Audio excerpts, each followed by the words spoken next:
दुर्गा क्षमा शिवा धात्री स्वाहा स्वधा नमोस्तुते।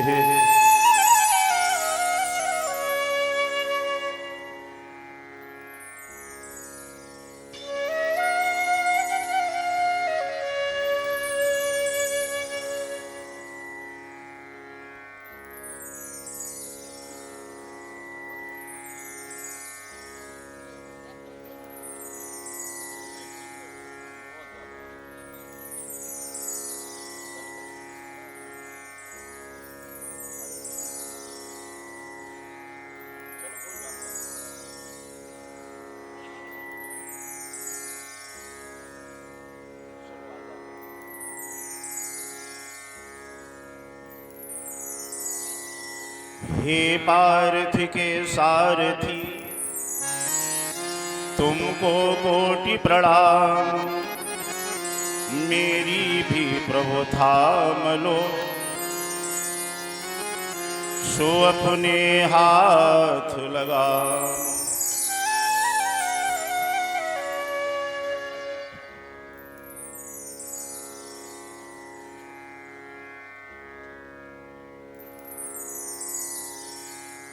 श्री राम नाम ललाम जिसका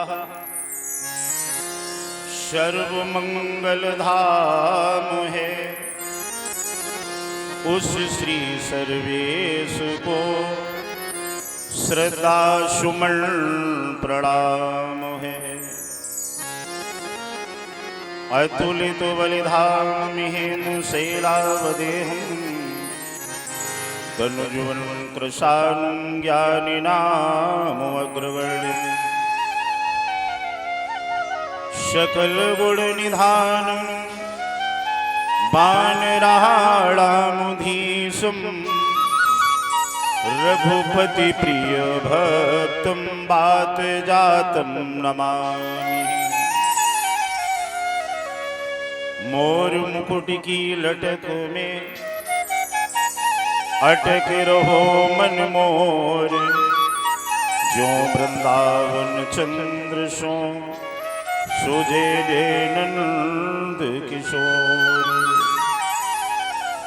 प्रेम सुर गोविंद भगवान की बोली, श्रीमद्भागवत महापुराण की, शंकर भगवान की, पवन पुत्र हनुमान की जय हो, परीक्षित महाराज की जय हो।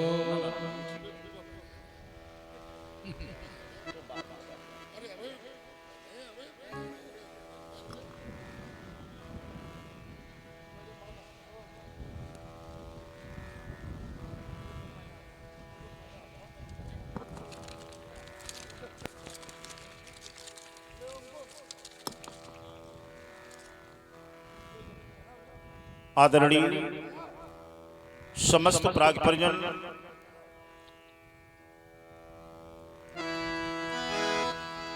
भव्य पंडाल में बैठे हुए सभी श्रोता बंधु, जगत की जननी जानकी मां अंबा के चरणारविंदों में अगाध स्नेह प्रेम श्रद्धा भाव भक्ति लगन निष्ठा रखने वाली हमारे देश की सभी कर्णधार हमारी मातृशक्तियां, पितृगण बंधुगण एवं प्रभु राम जी के चरणों में भरत जैसा अनुराग रखने वाले सभी बाल गोपाल विद्युतजन एवं संत समाज, बड़ी ही श्रद्धा से लगन से निष्ठा से भाव से भक्ति से लगन श्रद्धा के द्वारा चल रही पावन श्रीमद् भागवत कथा के पंचम दिवस में हम लोग प्रवेश कर चुके हैं। हम चाहेंगे कि आगे की पवित्र कथा का पान करने से पूर्व जो भी श्रोता बंधु हैं, आइए तालियों की सेवा करते हुए एक प्यारा सा भगवान नाम और तदुपरांत आज की कथा का आनंद लेंगे। तो सभी बंधु एक बार ऊपर हाथ निकालें, जयकारा लगाएं, बोली राधा रानी सरकार की। आइए मस्सी में झूमते हुए दो शब्द और उसके बाद आगे की आज की पवित्र कथा।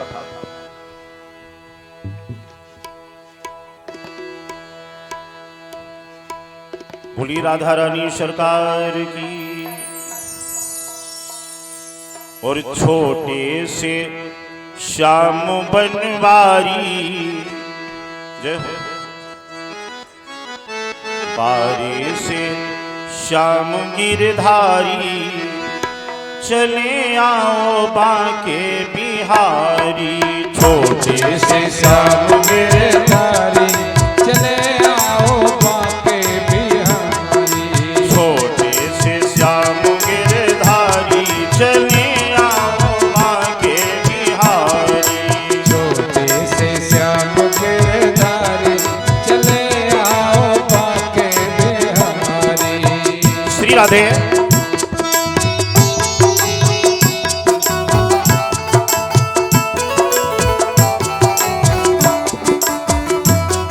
तालियों की सेवा करते हुए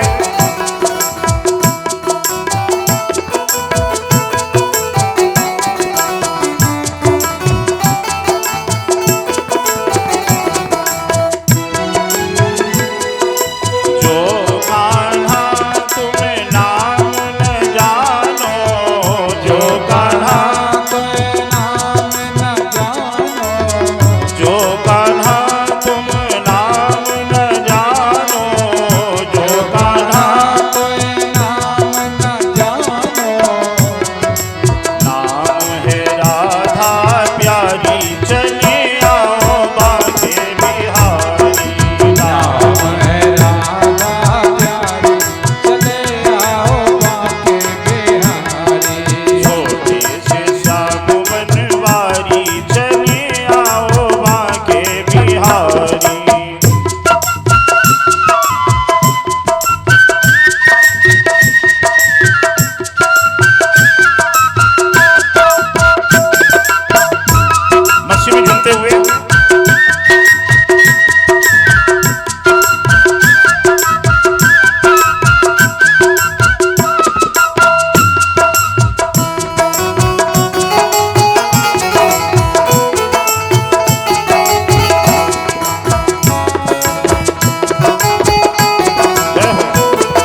श्रीमद्भागवत प्रसंगायाम सर्वे श्रोताराः सावधानतया ही आश्रयेण मध्ये विराजतो तस्मिन् ही कथा श्रवणता। मां सुश्री वैतरणी पापनाशिनी भागीरथी मां गंगा जी के तटस्थ हरिद्वार में आनंद नामक घाट पर शुक्रताल के निकटस्थ बैठे हुए उत्तराधिनंदन ज्ञानी परीक्षित को परमात्मा श्री नारायण के परम विचित्र पवित्र चरित्रों से अवगत करा रहे हैं। परीक्षित जी कहते हैं कि हे गुरुदेव, जैसे जैसे मैं आपके मुखारविंद द्वारा प्रभु ठाकुर जी की पावन कथा का आनंद लेता जाता हूँ, वैसे वैसे हमारा चित्त पवित्र होता हुआ परमात्मा के चरणों में लीन होता जाता है। अभी आप लोग यहाँ पर बड़ा ही सुंदर एक पावन प्रसंग श्रवण करने जा रहे थे। भगवान लीला पुरुषोत्तम कृष्ण को आज जन्म का कौन सा दिवस है? 10वां दिवस। जैसा कि आपको मालूम है कि संतान के जन्म के 10वें दिन कौन सा कार्यक्रम होता है? नामकरण संस्कार। तो व्यास जी ने उठाई कलम और एक श्लोक लिखा भागवत में। श्लोक पर ध्यान देना। गर्गा पुरोहितो राजन यदूनाम समहातपा ब्रजम जगाम नंद शिव वसुदेव प्रचो उदिता। व्यास जी ने एक श्लोक लिखा, गर्गा पुरोहितो राजन यदु नाम समहातपा ब्रजम जगाम नंदस्य वसुदेव प्रचो उदिता। गर्गा पुरोहितो, गर्गाचार्य जी पुरोहित हैं। किसके? यहां पर एक शब्द आया पुरोहित। पुरोहित माने क्या होता है? संधि विच्छेद करिएगा जरा इस शब्द की। पुर धन हित। पुर माने गांव या नगर और हित माने भलाई। जो हमारे नगर या गांव की भलाई करने वाला ब्राह्मण होता है उसे क्या बोला जाता है? पुरोहित। जो आपके यहां अच्छा भी कार्य करे, गलत भी कार्य करे, यानी कि बच्चा हुआ, नामकरण संस्कार रखा है, खुशी का समय, विवाह अच्छा कार्य है ना, किसी की मृत्यु हो गई, त्रयोदशी संस्कार, यानी जो सारे कार्यों को बंद करके ब्राह्मण करता है उसे पुरोहित कहते हैं। एक चीज दिमाग की रिपोर्ट नोट करना, पुरोहिती कर्म करने वाले ब्राह्मण की पुराणों ने निंदा की है। देखिए मैं बड़ा स्पष्ट बताता हूं, पुरोहित कर्म बहुत ही निंदनीय कर्म है। आप नजर दौड़ा करके देखना कि जो पुरोहित करने वाले ब्राह्मण हैं, पुरोहिती जो कर्म करते हैं, वो आपको हर तरह से कभी सुखी नहीं मिलेंगे, चाहे कितना भी कमाए। उसका रीजन एक है कि पुरोहिती कर्म करने वाले ब्राह्मण के लिए कितने कर्म बताए गए। अगर ये कर्म नियम संयम से पुरोहिती कर्म करें तो आप सुखी रह सकते हो, और इतने नियम से अगर पुरोहिती कर्म नहीं करेंगे तो उस ब्राह्मण का पतन हो जाता है। क्या नियम है? जो ब्राह्मण पुरोहिती कर्म करे, दिमाग की डायरी पर नोट करिएगा, त्रकाल संध्या बंदन करे। त्रकाल माने सुबह दोपहर शाम तीनों पहर संध्या बंदन। नंबर 2, पूर्णमासी, अमावस्या, सोमवती, मकर संक्रांति, सूर्य ग्रहण, चंद्र ग्रहण जब पड़े, विशेष पर्वों पर गंगा स्नान करे। नंबर 3, पुरोहिती कर्म से जो भी धन दौलत कमाए उसमें से 10 अंश कहीं पर दान पुण्य धर्म में खर्च करे। नंबर 4, पुरोहिती कर्म करने वाला ब्राह्मण प्रत्येक दिन कम से कम 1 माला गायत्री मंत्र की जाप करे, और जिस दिन त्रयोदशी 13वीं में भोजन करके आए मृत्यु भोज में, उस दिन 1 गायत्री मंत्र की माला एक्स्ट्रा करे। यदि इतने नियमों का पालन नहीं करते हैं और पुरोहिती कर्म करते हैं तो ऐसे ब्राह्मण का पतन हो जाता है। आप नजर दौड़ा कर देखें, जो पुरोहिती कर्म करते वो सुखी नहीं मिलेंगे। क्यों? कि इन नियमों से कर ही नहीं पाते। मेरी बात नहीं है, किसी विद्वान ने लिखा। पुरोहित कर्म महायति मंदा, पुरोहित कर्म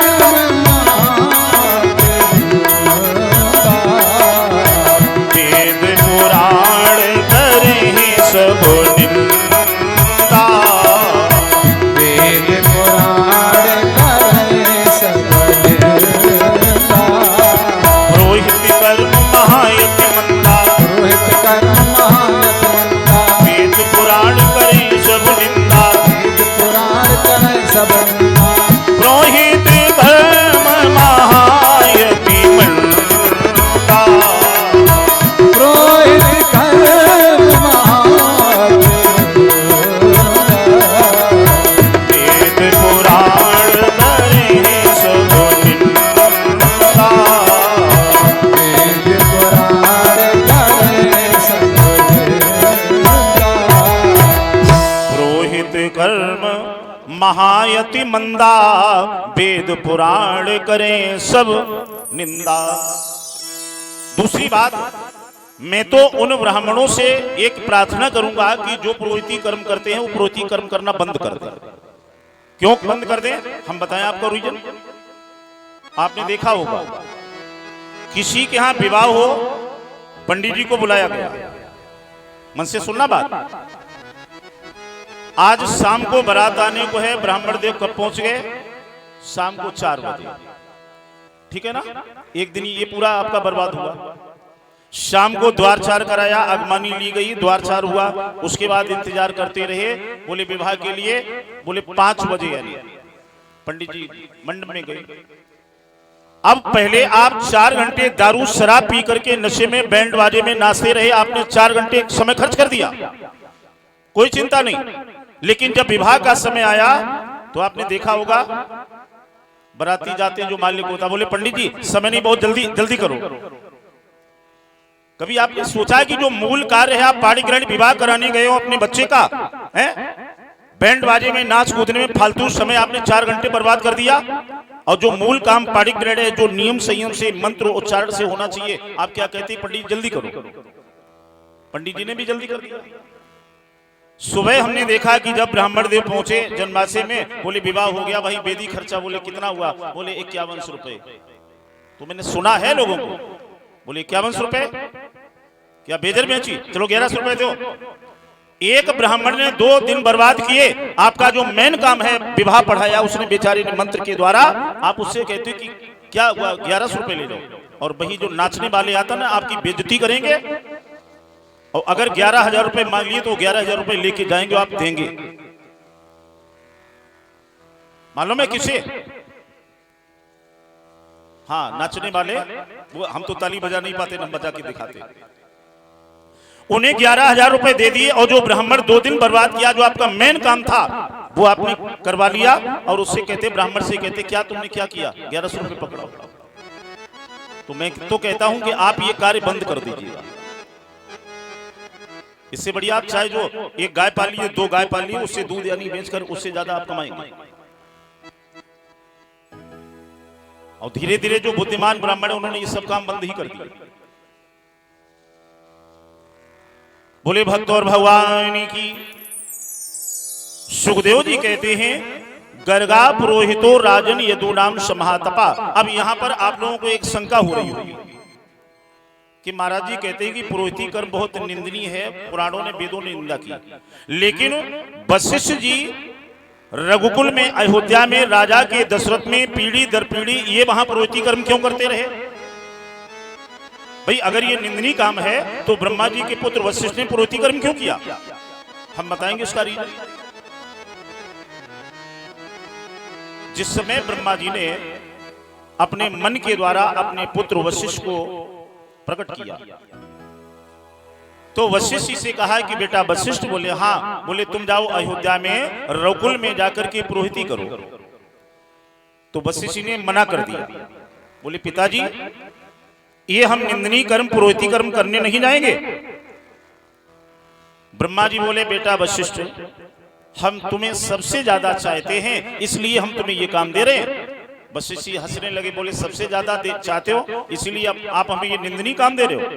बोले हाँ, तुम्हें नहीं मालूम है, जब तुम रघुकुल में अयोध्या में जाकर के पुरोहिती कर्म करोगे तो लगातार पीढ़ी दर पीढ़ी जब करते रहोगे तो रघु से अज से दशरथ, और दशरथ के यहाँ जिस समय परमात्मा ब्रह्म राम का अवतार होगा तो तुम पुरोहिती कर्म वहां करोगे, तुम नाम रखने जाओगे और जब ब्रह्म के नाम रखोगे, नारायण के जब राम जी के तुम्हें दर्शन होंगे तो उनके दर्शन मात्र से तुम्हारा कल्याण हो जाएगा। इसलिए हम तुम्हें वहां भेज रहे हैं। केवल एक यही चेष्टा लिए हुए प्रभु के दर्शन हो जाए, ये इच्छा लिए हुए वशिष्ठ वहां पुरोहिती कर्म कर रहे थे, दूसरा कोई उद्देश्य नहीं। बोले भक्त और भगवान की। व्यासी लिख रहे हैं, गर्गा पुरोहितो राजन यदु नाम समातपा। गर्गाचार्य जी पुरोहित हैं किनके? राजन यदु नाम समातपा, यदुवंशियों के पुरोहित हैं। यदु नाम समातपा, अब विशेषकर भोजराज कंस के पुरोहित हैं। ब्रजम जगाम नंदस्वी वसुदेव प्रचो उदिता। ब्रजमंडल में एक बार गर्गाचार्य जी घूमते घूमते और कहां पर आए हैं? नंदस्वी, बाबा नंद के महल के सामने, है ना। ओहो, जैसे ही बाबा नंद ने गर्गाचार्य जी के दर्शन किए तो दंडाकारी कीने प्रणाम, दंडवत जमीन पर लेट करके गर्गाचार्य जी के चोड़ों में नंद जी ने अपना मस्तक रख दिया। गर्गाचार्य जी ने उठाया, हृदय से लगाया। नंद जी बोले, गर्गाचार्य जी बड़ा सुंदर समय आ गया, मेरा कितना सुंदर भाग्य है। बोले क्यों? क्योंकि मेरे घर में 2 बालक हैं, आज उनका 10वां दिन है। बड़ा सुंदर समय आए हो, चलो हमारे दोनों बालकों के नामकरण संस्कार कर दो। गर्गाचार्य जी बोले, नंद जी तुम्हें मालूम है, यदि कंस ने ये जान लिया कि तुम्हारे घर में 10 दिन के 2 बालक हैं तो जितने भी 10 दिन के ब्रजमंडल में बच्चे हैं उन सभी को कंस मरवा रहा है, तुम्हारे इन दोनों छोरों को भी वो मृत्युदंड दे देगा। नंद जी ने कहा, गर्गाचार्य जी एक काम करिएगा। बोले क्या? बोले ऐसे मत रखो नाम। बोले फिर? बोले चुपचाप चलो, जो गौशाला है गैयों का, उस गौशाला में चुपचाप नाम रख दो।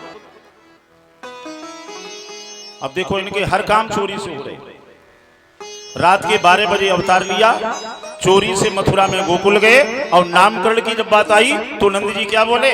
चुपचाप चोरी से गौशाला में अंदर से दरवाजा बंद कर लेंगे, कोई जानेगा ही नहीं, आराम से नाम रख दो। बोले ठीक है।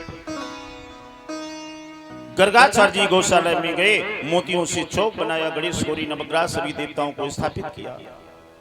माता बहनों भाइयों बंधुओं, यदि यशोदा ने कहा कि रोहिणी बहन, बोली हाँ यशोदा बहन। बोले ये विद्वान गर्गाचार्य जी आए हैं, ना जाने ये कुछ जानते हैं कि नहीं जानते हैं, मेरे बच्चों के नाम रखने आए हैं। बोले तो एक काम करो, परीक्षा हो जाए। बोले कैसे? रोहिणी ने कहा, बहन एक काम करो, तू मेरे बालक को गोद में ले ले और हम तेरे बालक को ले लें।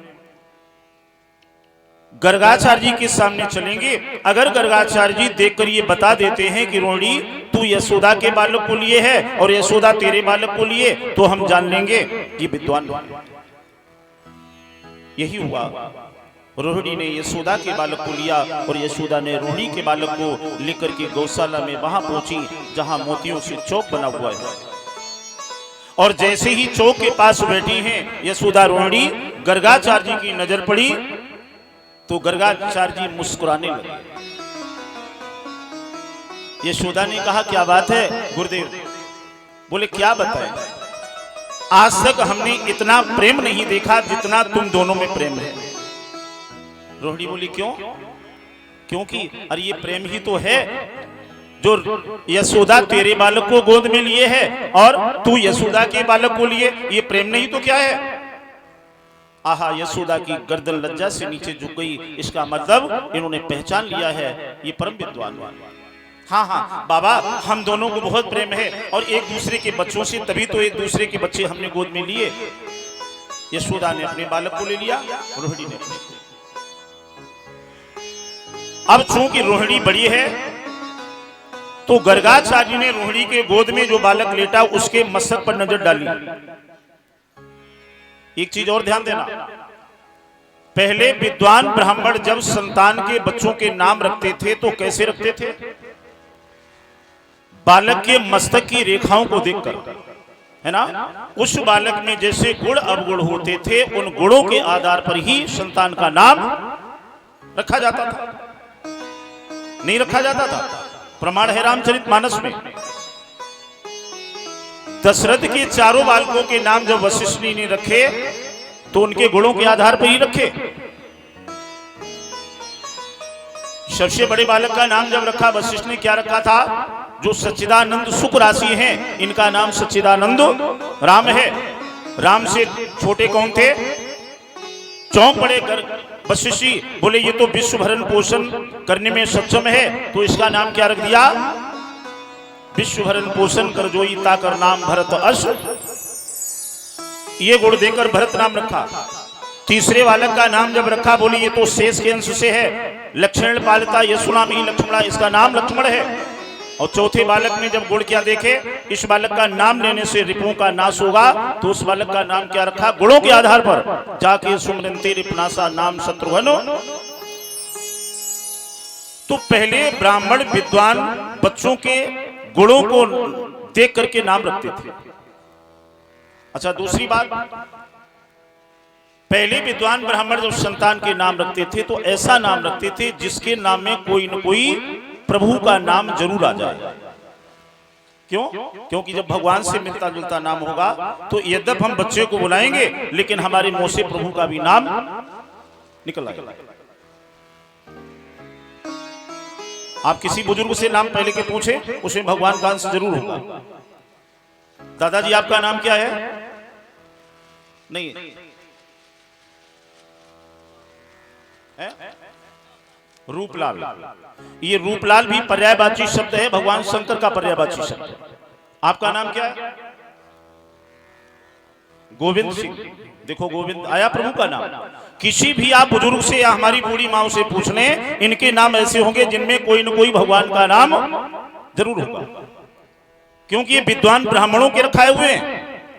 यद्यपि हम बालक का नाम लेंगे लेकिन दो चार बार अगर प्रभु का मिलता जुलता नाम है तो हमारे द्वारा प्रभु का भी नाम, क्योंकि राम से बड़ा राम का नाम। राम ने तो गिने चुने भक्तों का कल्याण किया है, लेकिन राम के नाम ने न जाने कितने भक्तों का कल्याण। अरे वही राम जब पत्थर के टुकड़े जल में छोड़ते हैं तो डूब जाते हैं, और नल और नील जब राम का नाम लिखते हैं तो पत्थर के टुकड़े तैरने लगते हैं। तो इससे सिद्ध होता है कि राम से बड़ा राम का। लेकिन आजकल जो नई जनरेशन नए बच्चों से नाम पूछो तो इनके नाम बड़ा अजीब मिले, क्योंकि आजकल हमने देखा ब्राह्मणों से नाम रखा ही नहीं जाता। माता बहने कहती पंडित जी को काहे बोले, जो पंडित जी के पत्रा में बताती सो हमारी छनगुनिया। और ये बात हम भी मानते जो पंडित लोगों की पत्रा फेल हुई है, लेकिन इनकी छनगुनिया की बात नहीं फेल। ये अपने आप नाम रख लेती। और कैसे नाम हम बताएं। देखो किसी के यहां बच्चा हुआ, और बच्चा जिस समय हुआ उसी समय गांव से मोहल्ले से किसी की बारात जा रही, उन्हें पंडित जी नाम का बताया, बारात जा रही, उसी टाइम बच्चा हो गया, नाम दद्यो बराती लाल। हाँ। दीपावली के दिन बच्चा हो गया, पंडित जी क्या बताएंगे, दीपावली के नाम हो, नाम दद्यो तिवारी लाल। होली के दिन बच्चा हो गया, बोले पंडित जी क्या बताए, नाम दद्यो होरी लाल। मैके में लल्ला हो गो दद्यो नाम मैकू लाल। आंगन में लल्ला हो गो बोले नाम दद्यो अंगनू लाल। लेकिन जैसे इनके नाम हो वैसे इनके। एक हमने बच्चे से पूछा, हमने बेटा क्या नाम, हम बोले गुरुजी हमारा नाम बिक्की। हमने तो आए बड़े भैया मोटरसाइकिल। एक बिटिया का नाम हमने सुना आंसू। बता बेचारी जिंदगी भर आंसू बहाता। अरे पहले के नाम सुनिएगा माताओं से कितने अच्छे थे, लीलावती, कलावती, है शांति देवी। उनका कोई रीजन होता था। अब तो ऐसे से अब तो शॉर्ट में नाम रखे जाते, केवल एक अक्षर के नाम। हाँ बोली री, रीबा, सीबा, पता नहीं का, भगवान जाने। तो गर्गाचार्य जी ने जैसे ही रोहिणी के गोद में नजर डाली तो बालक के ललाट मस्तक की रेखाओं पर नजर गई। तो देखिए क्या नाम रखा, 82 का श्लोक बता रहा, क्या नाम रखा। अयम ही रोहिणी पुत्रो। व्यासी का श्लोक बता रहा है, क्या बोले गर्गाचार्य जी? अयम ही रोहिणी पुत्रो, ए रोहिणी जो तेरा ये पुत्र है ना, रम्यनु सुहृदो गुणई आख्यास्ते रामा इति बलाधिक्यादम बलम विधु। ए रोहिणी, जो तेरा ये बालक है, सुहृदो गुणों, सुंदर हृदय है, इसका सुंदर गुणों से भरपूर है, बलाधिकाम बलो, इसके समान कोई बलवान नहीं होगा। और ये हमेशा राम के साथ में रहा है, यानी त्रेता में राम के साथ रहे। कौन? शेष। शेष के अंश से ये बालक है, बलाधिक्यादम बलु विधु। इसका नाम हम रख रहे हैं रामा इति, इसका नाम हम रख रहे हैं बलराम। इसके समान कोई बलवान नहीं है, बलशाली नहीं है, राम के साथ रहता है, इसलिए इसका नाम है बलराम। बोले बलराम भगवान की। अब बलराम का एक नाम, अब गर्गाचार्य ने नजर डाली किसके गोद में? यशोदा की। ओहो, जैसे यशोदा की गोद में बच्चे पर नजर डाली तो चौंक पड़े गर्गाचार्य जी। ओहो, मैं ये क्या देख रहा हूं? ये बालक बहुनि संति नामानि। व्यासी का श्लोक बता रहा है, क्या बोले? बहुनि संत नामानि रूपाणि चा सुतस्सिते। यशोदा बहुनि संति नामानि रूपाणि चा सुतस्सिते। सुतस्य माने तेरे, सुत माने पुत्र के, एक नहीं बहुनि, यानी बहुत से नाम पढ़ेंगे और ऐसे नाम नहीं पढ़ेंगे। बोले फिर कैसे पढ़ेंगे?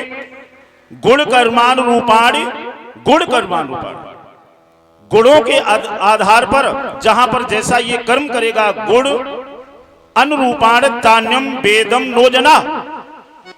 इसके तो गुणों के आधार पर जहां पर जैसे कर्म करेगा, जैसे गुण करेगा, वैसे नाम पढ़ेंगे। एक नहीं इसका नाम होगा वेदम नोजना। इसके नाम तो वेद भी नहीं जान सकते कि कितने नाम पढ़ेंगे।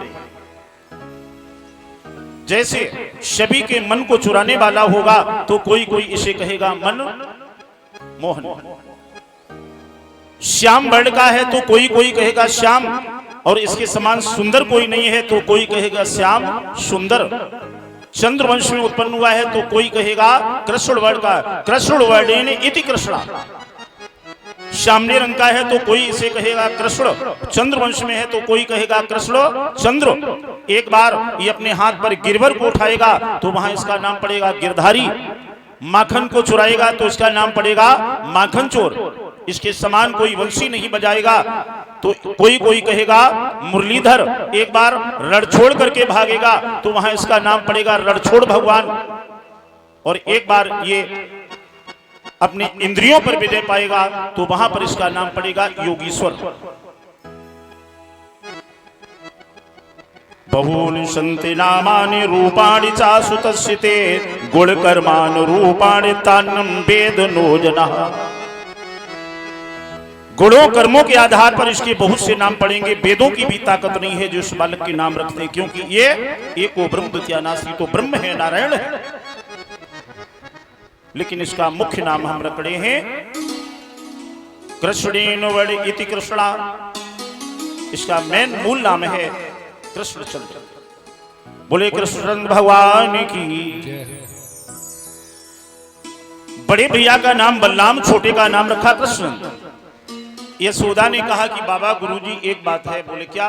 बोले ये तो राशि के नाम डायरी में लिखकर और बक्सा में रख दिए जाते हैं।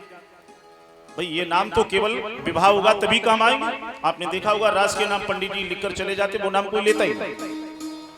बोले ऐसा करो हमारे दोनों बालकों के एक एक नाम वैसे और रख दो। बोले कैसे? बोले घरटेरा।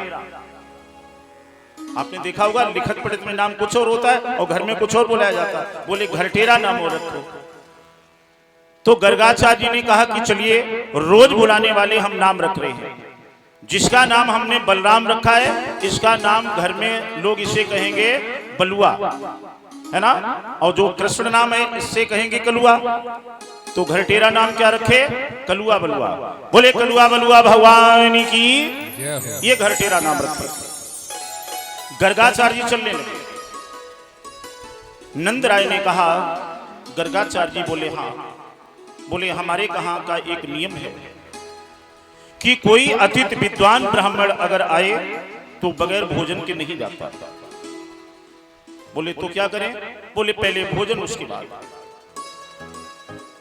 गर्गाचार्य जी बोले नंद जी हम ऐसे विद्वान नहीं हैं जो किसी के यहां भोजन करें। बोले फिर? अरे बोले हम स्वयं पाकी ब्राह्मण हैं, स्वयं पाकी विद्वान हैं। स्वयं पाकी विद्वान या स्वयं पाकी ब्राह्मण किसे कहा जाता है? जो स्वयं अपने हाथ से भोजन बनाए और अपने हाथ से बना करके उसे ग्रहण करे, उसे स्वयं पाकी विद्वान या ब्राह्मण कहा जाता है। और पहले आप लोगों ने देखा हुआ कि ब्राह्मण लोग स्वयं अपने हाथ से ही भोजन बना करके पाते थे। और स्वयं नहीं बल्कि हमने तो यहां तक देखा, मुझे थोड़ा झीनी झीनी याद है कि पहले जो भंडारा होते ना फंक्शन में, तो ब्राह्मण लोग ही पूड़ियां सेकते थे। शायद याद होगा आप लोग, है ना? 10 कुंतल की पूड़ियां बताओ ब्राह्मण है? और बेचारे मई जून के महीना में 10 कुंतल की पूड़ी से कि 1 लीटर शरबत पिवाए, तो बेचारे आए घरे हो गए बीमार, बोलते चढ़ी राधे राधे हो गए।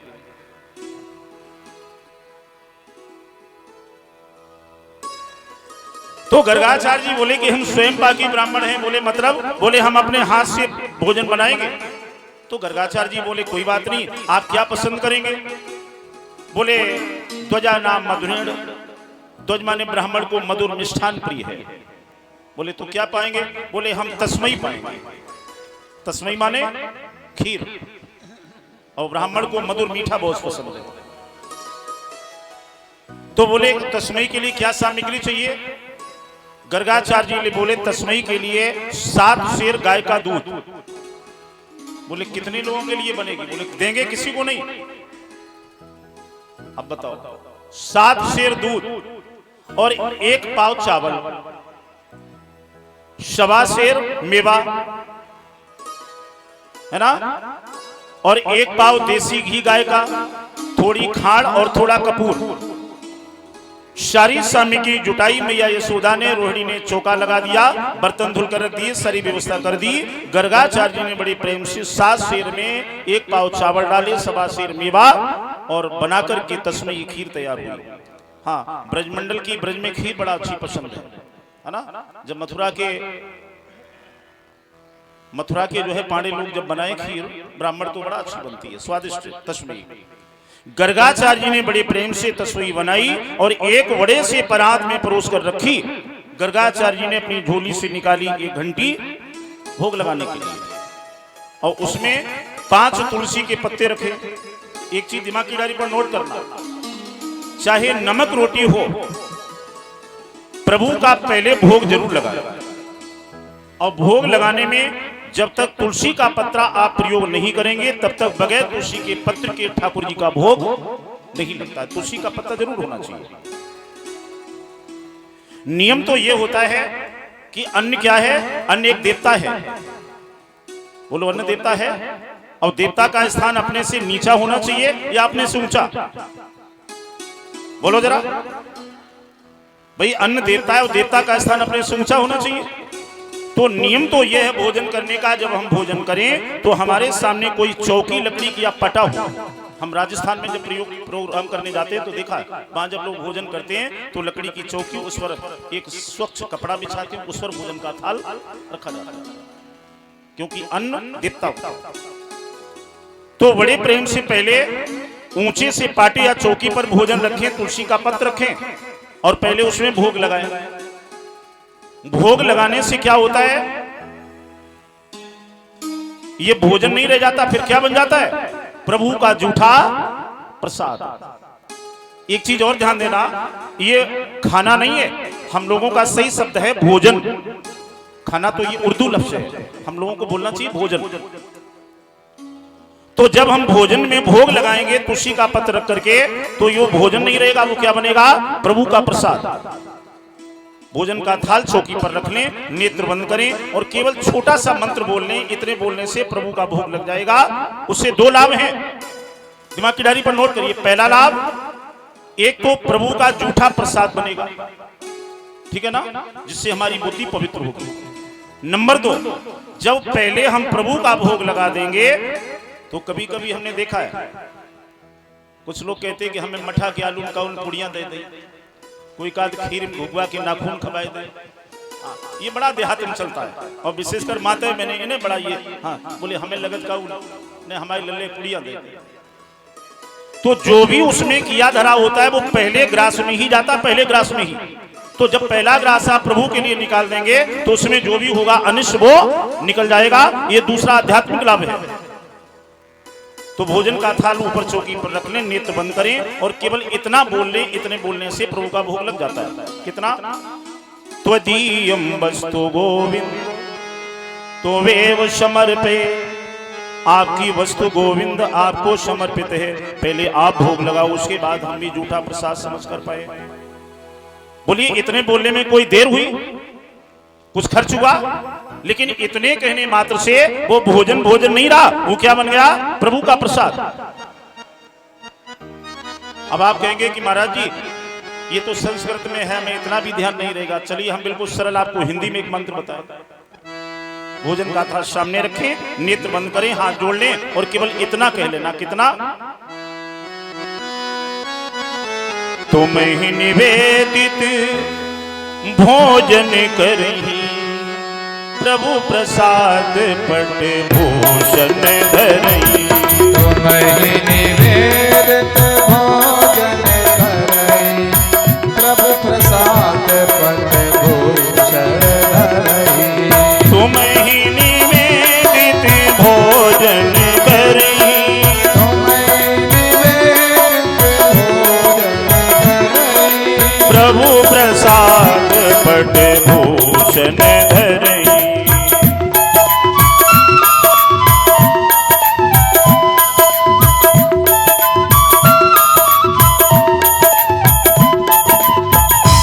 तुम्हें निवेदित भोजन करही, प्रभु प्रसाद पट भूषण धरई। प्रभु आपका निवेदन करते हैं, पहले आप आकर भोग लगाओ, उसके बाद हम भी आपका जूठा प्रसाद समझकर ग्रहण करें। बोली इतने में कुछ देर हुई, कुछ लगा, लेकिन इतने कहने मात्र से वो प्रभु का प्रसाद बन गया। और प्रसाद माने क्या होता है, मैंने एक दिन और बताया था। प्रसाद में 3 अक्षर हैं, प्र, सा और द। प्र माने प्रभु, सा माने साक्षात, द माने दर्शन। प्रसाद का अर्थ यह है प्रभु के साक्षात दर्शन, क्योंकि वो मिठाई थी या भोजन है। प्रसाद कब बना? जब प्रभु ने उसे स्पर्श किया, जूठा किया, तभी तो प्रसाद बना। बोली भक्त और भगवान की। एक चीज हमारी माता बहनें और ध्यान दें, जो हमारा अन्नपूर्णा देवी का मंदिर होता है, कितनी माताओं बहनों के घर में अन्नपूर्णा देवी का मंदिर है? जरा हाथ उठाएं। जिनके अन्नपूर्णा देवी का मंदिर है वो हाथ उठाएं। उठाओ हाथ जरा। अब गिनती के हाथ देखो कै उठे? 1 2 3 4 5 6 7 8 हाथ उठे।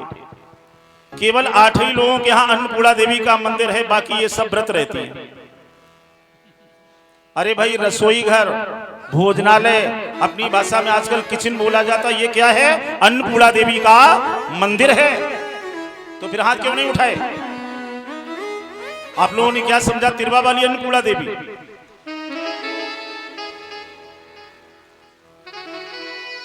भोजनालय में अन्नपूर्णा देवी के मंदिर में 2 चीजों की आवश्यकता होती है, स्वच्छता और पवित्रता। दिमाग की डायरी पर नोट करिए। मेरे पास से 2 मसाले आप लेकर जाइए, देखिए भोजन में कितना आनंद आए। स्वच्छता और पवित्रता। अब आप कहेंगे कि महाराज जी ये तो एक ही शब्द है, स्वच्छता पवित्रता। जी नहीं, 2 शब्द है।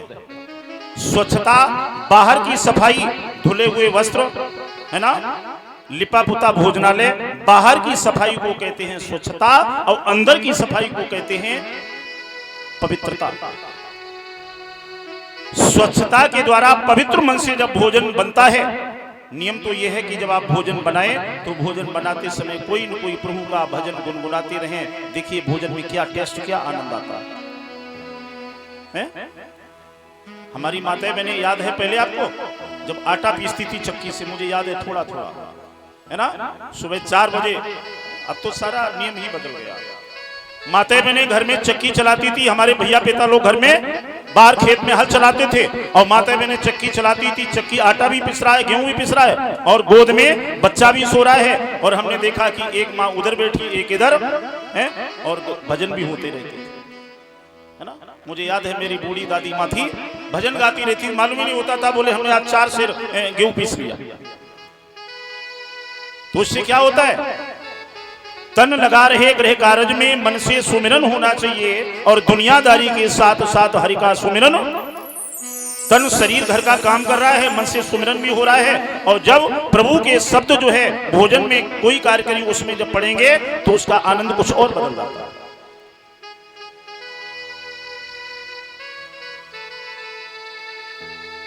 क्योंकि जैसा आप स्वच्छता से पवित्रता से भोजन बनाएंगी, अपने बच्चों को पतियों को खिलाएंगी। हमारे बुजुर्ग कहते थे कि जैसा खाएंगे अन्न वैसा बनेगा मन। लेकिन मेरा कहना है कि जैसा आप भोजन करेंगी वैसा आपके बच्चों के पतियों के शरीर में ब्लड खून बनेगा, और जैसा खून बनेगा वैसी होगी बुद्धि, और जैसी बुद्धि होगी वैसे उनके द्वारा होगी कर्म, और जैसा कर्म होगा वैसे उनको फल मिलेगा। क्योंकि कर्म प्रदान विश्व रक्षा।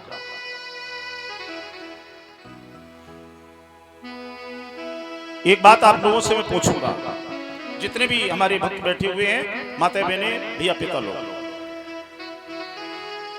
किसी के घर में किसी की डेथ हो जाए, मन से सुनना मेरी बात, घर में किसी की मृत्यु हो गई, मरा हुआ मुर्दा डेड बॉडी आपके घर में 2, 3, 4 घंटे रखी रही है ना, केवल रखी तो रही, और उसे उठा करके हमने ले जाकर कहां जला दिया? शमशान पर। केवल मरा हुआ व्यक्ति मुर्दा 3-4 घंटे रखा रहा, जलाया गया शमशान पर। लेकिन एक मुर्दे के 3-4 घंटे रखने से आपका घर कितने दिन के लिए अशुद्ध हो गया? बोलो जरा। कम से कम 13 दिन तक आपके घर में एक बूंद जल की, कोई आपका मान्य संत ब्राह्मण विद्वान एक बूंद जल की नहीं पिएगा। क्यों? बोले इस घर में सूतक है। एक मुर्दा के 3-4 घंटे रखने से आपका घर 13 दिन अशुद्ध हो गया है ना। अब हमें आप एक बात का उत्तर दें, वो घर पवित्र कब होगा? जिस घर में अन्नपूर्णा देवी के मंदिर में, चौके में, भोजनालय में हैं, माता बहने बर्तन में मुर्दे को पकाती हैं और मुर्दा थाल में परोसकर अपने बच्चों को, पतियों को खिलाती हैं। आप हमें उत्तर दें कि वो घर पवित्र कब होगा? मुर्दा कहां जलाया जाता है? शमशान पर। और आपने अपने किचन रसोई घर को क्या बना दिया? मुर्दा। अरे ये मुर्दा ही तो है। हमने देखा बकरा खाया जाए, मछली खाया जाए, गलगलिया खाया जाए। मतलब यहाँ की बात नहीं है, जमुना पार की बात बता रहे ना, आप लोग गुस्सा हो जाओ। यहाँ तो कोई जानता ही नहीं कि ये मतलब मीट मछली क्या होता है। तो जिस घर में अन्नपूर्णा देवी के मंदिर में, चौके में, रसोई घर में, किचन में मुर्दा पकाया जाता है और जिनके यहाँ परिवार में लोग सेवन करते हैं, मेरा ये वादा है कि उस घर में देवी देवताओं का वास नहीं होता, उस घर में प्रेत आत्माओं का अड्डा होता है। उस घर में कभी सुकून नहीं मिलेगा। स्वच्छता पवित्रता से भोजन बनाएं। पहला जब भी आप भोजन बनाएं, पूड़ी परांठा रोटी, तो पहला ग्रास किसका होता है? हमारी बूढ़ी माए बैठी, इनको मालूम होगा। पहले जब भोजन बनता था, पूड़ी परांठा रोटी, तो सबसे पहले किसकी होती थी? गाय की। क्यों? क्योंकि गाय के शरीर पर, अंग अंग पर सभी देवी देवताओं का वास होता है। हम किसी देवता का भोग ना लगाएं, केवल हम गाय को खिला दें तो सारे देवताओं का भोग लग गया। और सबसे अंतिम वाला पूड़ी परांठा रोटी, ये सबसे अंतिम वाला किसका होता था? सबसे अंतिम कुत्ते का। कुत्ता माने बहनों का रूप। जिस घर में अंतिम ग्रास कुत्ते के लिए निकाला जाता है, उसके यहां 3 चीजें कभी नहीं होती। जरा दिमाग की नारी पर नोट करें। नंबर 1, उस घर में कभी अकाल मृत्यु नहीं होती। नंबर 2, उस घर में कभी अग्नि से कभी नुकसान नहीं होता है। आप देखते कभी कभी घर में आग लग जाती, सब कुछ बर्बाद हो जाता है। नंबर 3, उस घर में कभी अनाज के लिए मोहताज नहीं होना पड़ता, अनाज की कमी नहीं होती। जिस घर में कुत्ते को अंतिम भोजन दिया जाता है, उस घर में 3 ये चीजें कभी नहीं होती। बोली भक्त और भगवान की। लेकिन अब कुत्ता को नहीं खवाई जाती। हमने देखी अंत में जितनो आटा बचो 250 ग्राम, आधा किलो पत्थर नतन समेट के मोटी एक रोटी बनाए ली। हम बोली तबीयत नहीं सी, हमने आज एक ही रोटी बन तो खा, और रोटी खाएगी आधा किलो, कुत्ता बाली। हाँ, तो बुद्धि किनकी हो गई? हम नहीं करे, आप लोग कह रहे हो। कैसे हमें 3 दिन कथा कहना। बोले भक्त और भगवान की। सुखदेव जी कहते हैं कि हे राजन परीक्षित, आज बड़े प्रेम से गर्गाचार्य जी ने तस्मै तैयार की, घंटी निकाली और भोग लगाने लगे। त्वदीयं वस्तु गोविंद त्वमेव समर्पये। जब तक गर्गाचार्य जी घंटी बजाकर भोग लगाने में लगे, इनके कानों में एक आवाज आई। कैसी आवाज? चपर चपर की। गर्गाचार्य जी ने सोचा ये आवाज चपर चपर की कहां से आ रही। जैसी आंखें खोली तो क्या देखा, थाली के पास भगवान कृष्ण बैठे और दोनों हाथों से तस्मै पाठ। आवाज लगाई गर्गाचार्य जी ने, अरे यशोदा रानी, यशोदा। बोले हाँ क्या बात है गुरुजी? अरे बोले आकर देख, तेरे लाला ने मेरी आधी थाली खीर जूठी कर दी। यशोदा रानी बोली, गुरुजी आप भी हमें लगत की बुढ़ापे में सठियाए गए रहा। बोले क्यों? अरे बोले अभी अभी आपने मेरे बच्चे का नाम रखा, मेरे बच्चा आज केवल 10 दिन का हुआ और आप कहते मेरा बच्चा खीर खा रहा है, मेरा बच्चा तो पालने में है। गर्गाचार्य जी बोले पहले आकर के जरा देख। और यशोदा मैया ने आकर जैसे ही देखा तो क्या चौंक पड़ी हो। देखा क्या कि भगवान कृष्ण दोनों हाथों से तस्मै पाठ। यशोदा को गुस्सा आया, पकड़ी कलाई और दाएं दाएं 2-3 पीठ धर दे, चट चट। दुष्ट कहीं के गुरुजी की खीर जूठी कर दी और पकड़ा कन्हैया को और ले जाकर के कमरे में। लेकिन जल्दी में क्रोध में एक गड़बड़ हो गया महाराज। क्या गड़बड़ हो गया? कुंडी वाला किवाड़ा लेकर कुंडी लगा दियो, एक किवाड़ खुला ही रह गया। हाँ इसी बंद बना रहे। बाबा आप नाराज मत होना, मैं बहुत जल्दी दोबारा चौका लगा दी, सारे बर्तन धोकर सारी सामग्री दे दें, दोबारा बना लो, आखिर बच्चा है ना छोटा। हाँ कोई बात नहीं, ठीक है। यशोदा ने पूरी तैयारी की, फिर सामग्री दी, गर्गाचार्य जी ने तस्मै बनाई और फिर घंटी निकाली, भोग लगाने लगे। त्वदीयं वस्तु गोविंद त्वमेव समर्पये। ठाकुर जी अंदर से बोले, गुरुजी चिंता न करो, एक किवाड़ो खुलो है, हम आए गए। हाँ। और जैसे ही गर्गाचार्य जी ने आंखें खोली तो अब की तो आधे से ज्यादा खीर साहब। आवाज लगाई गर्गाचार्य ने, अरे यशोदा यशोदा। बोले हाँ। बोले अपने लाला की करतूत जरा देखा कर। यशोदा ने कहा अब हमें पक्का विश्वास हो गया कि बाबा जी आप बिल्कुल सठियाए। अरे हम अपने लाला कन्हैया को कमरे के अंदर बंद करके आई, कुंडी डाल करके आई। गर्गाचार्य जी बोले यशोदा रानी पहले आकर देखिए तेरा कन्हैया या मेरा है। यशोदा रानी जैसे ही आई तो देखा क्या कि भगवान कृष्ण बैठे हुए आधे से ज्यादा थाली साफ कर चुके हैं। दौड़कर यशोदा अंदर गई तो देखा क्या, अंदर कमरे के अंदर वही कृष्ण कोने में बैठे हाथ जोड़े। क्या बात है भैया, चकित हो गई। दौड़कर फिर आई, थाली के पास देखा कन्हैया वहां अंदर कमरे में जाती है तो वहां वही दशा हुई क्या जो त्रेता में हुई। यहाँ वहां दुई बालक देखा, यहाँ बालक देखा, यहाँ वहाँ तो बालक देखा, वहाँ तो बालक देखा। मत भ्रम मोर ख्याल से का, मत भ्रम मोर वहां दुई बालक देखा। यशोदा जी को समझ पाती है, चकरा करके आंखें बंद करके बैठ गई, हाथ जोड़कर, हे प्रभु ये क्या मैं देख रही हूं? ये तो बहुत छोटी बात है, केवल 2 ही रूप देखे। जबकि संत श्रवण बाबा गोस्वामी जी ने क्या लिखा है, ये आश्चर्य की बात नहीं है, ये प्रभु का ब्रह्म का विषय है। ये तो 10 दिन की उम्र है, जबकि प्रभु के लिए क्या लिखा गया। बिन पग चल ही सुन ही बिन गाना, बिन पग चले सुने बिन गाना, कर बिन कर्म करे ही विधिना, कर बिन कर्म करे विधिना, आनन रहित सकल गुण, आनंद रहित सकल रस भोगी, बिन वाणी आवत जोगी, आनन रहित सकल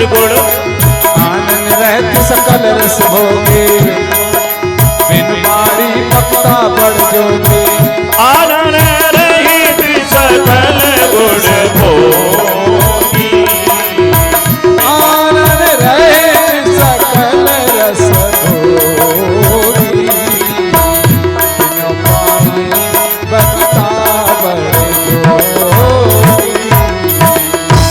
ये प्रभु का विषय है कि प्रभु के हाथ नहीं है लेकिन भक्त की आवाज पर न जाने क्या क्या कर जाते हैं, पैर नहीं है लेकिन इतनी तीव्रता से भक्त की आवाज पर जाते हैं कि जब गजेंद्र गज की सूंड जब जौ के बराबर ऊपर रह गई, गज ने जब फिर गो कहा। देखिए कितनी चाल सबसे तीव्र चाल है मन की, लेकिन मन से भी तीव्र चाल है मेरे ठाकुर जी की। गज ने जब फिर गो कहा और कह न सका गोविंद, यानी गोविंद पूरा नाम नहीं कह पाया। गज ने जब फिर गो कहा कह न सका गोविंद, आरक्षा पहले करी ऐसा है गोविंद। एक क्षण भी नहीं व्यतीत हुआ, आकर के सुदर्शन चक्र का जो है प्रहार किया तो ग्रह का धड़ से सिर अलग हो गया। बोली भक्त और भगवान की। गर्गाचार्य समझ गए हैं कि 10 दिन का कार्य करने वाला ये बालक कोई साधारण नहीं है। हमें लगता है कि ब्रह्मा जी का वरदान आज साक्षात हो रहा है। ये ब्रह्म है, अब वो मेरा भाग्य जो आज नारायण के प्रभु के मुखार बिंदु का जूठा प्रसाद हमें नसीब हुआ है।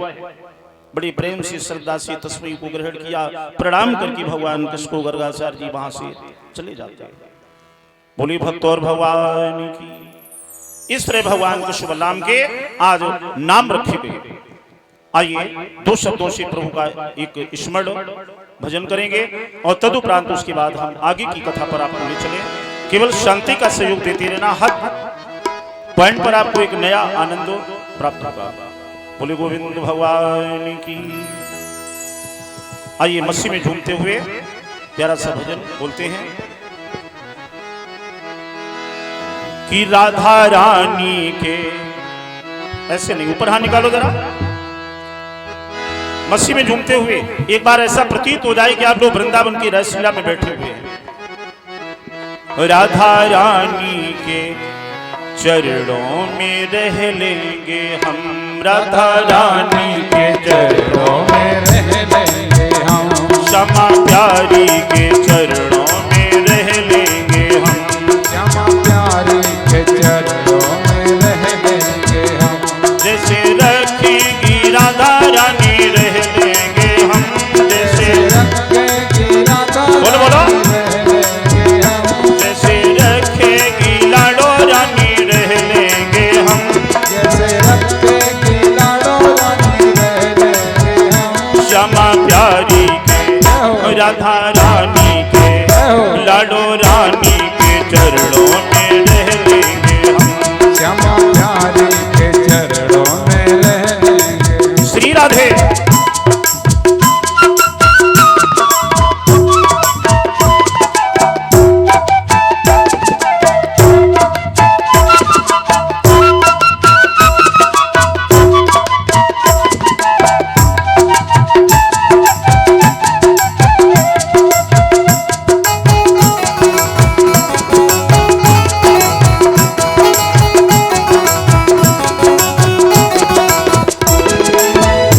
तेरे चरणों का हमने सहारा लिया, चरणों का हमने सहारा लिया, तेरे चरणों का हमने सहारा लिया, तेरे चरणों का हमने सहारा लिया, तेरी भक्ति का हमने सहारा किया, तेरी भक्ति का हमने सहारा लिया। जैसी गुजरेगी जैसी गुजरेगी जैसी गुजरेगी तैसी गुजारेंगे हम, जैसी बिल्कुल ऊपर हाथ निकालो जरा। गुजारेंगे हम,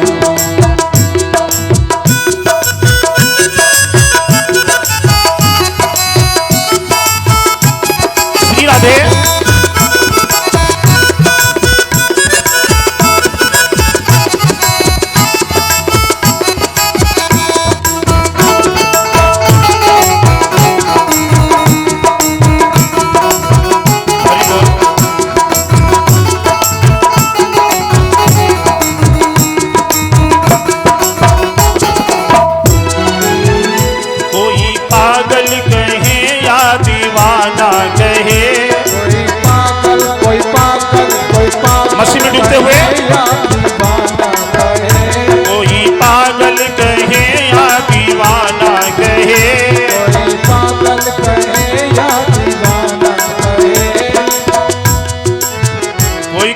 तो सो रहे हैं, तालियां भी नहीं बज रही हैं।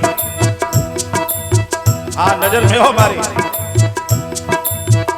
कोई पागल कहे या दीवाना कहे, पागल कहे या दीवाना कहे, तेरी प्रीति में, तेरी भक्ति में, तेरी प्रीति में सब कुछ सह लेंगे हम, तेरी प्रीति में सब कुछ सह लेंगे हम, राधा रानी के चरणों में रह लेंगे हम, राधा रानी के चरणों में रह लेंगे हम, श्यामा प्यारी के चरणों में रह लेंगे हम, श्यामा प्यारी के चरणों में रह लेंगे हम। श्री राधे।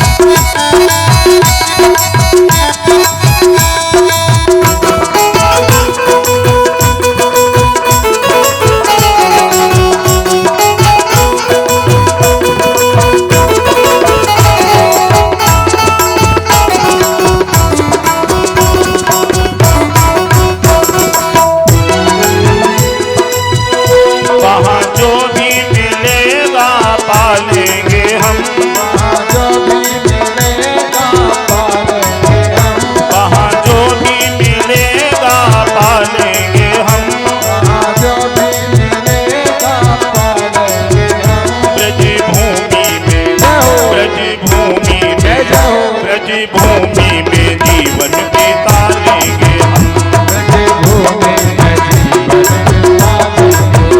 राधा रानी के चरणों में रह लेंगे हम, राधा रानी के चरणों में रह लेंगे हम, लाडो रानी के चरणों में रह लेंगे हम, लाडो रानी के चरणों में रह लेंगे हम, जैसे रखेगी राधा रानी रह लेंगे हम, जैसे रखेगी राधा रानी रह लेंगे हम, जैसे रखेगी लाडो रानी रह लेंगे हम, जैसे रखेगी लाडो रानी रह लेंगे हम, राधा रानी के श्यामा प्यारी के लाडो रानी के चरणों में रह लेंगे, श्यामा प्यारी के चरणों में रह लेंगे हम, श्यामा प्यारी के चरणों में रह लेंगे हम, श्यामा प्यारी के चरणों में रह लेंगे हम,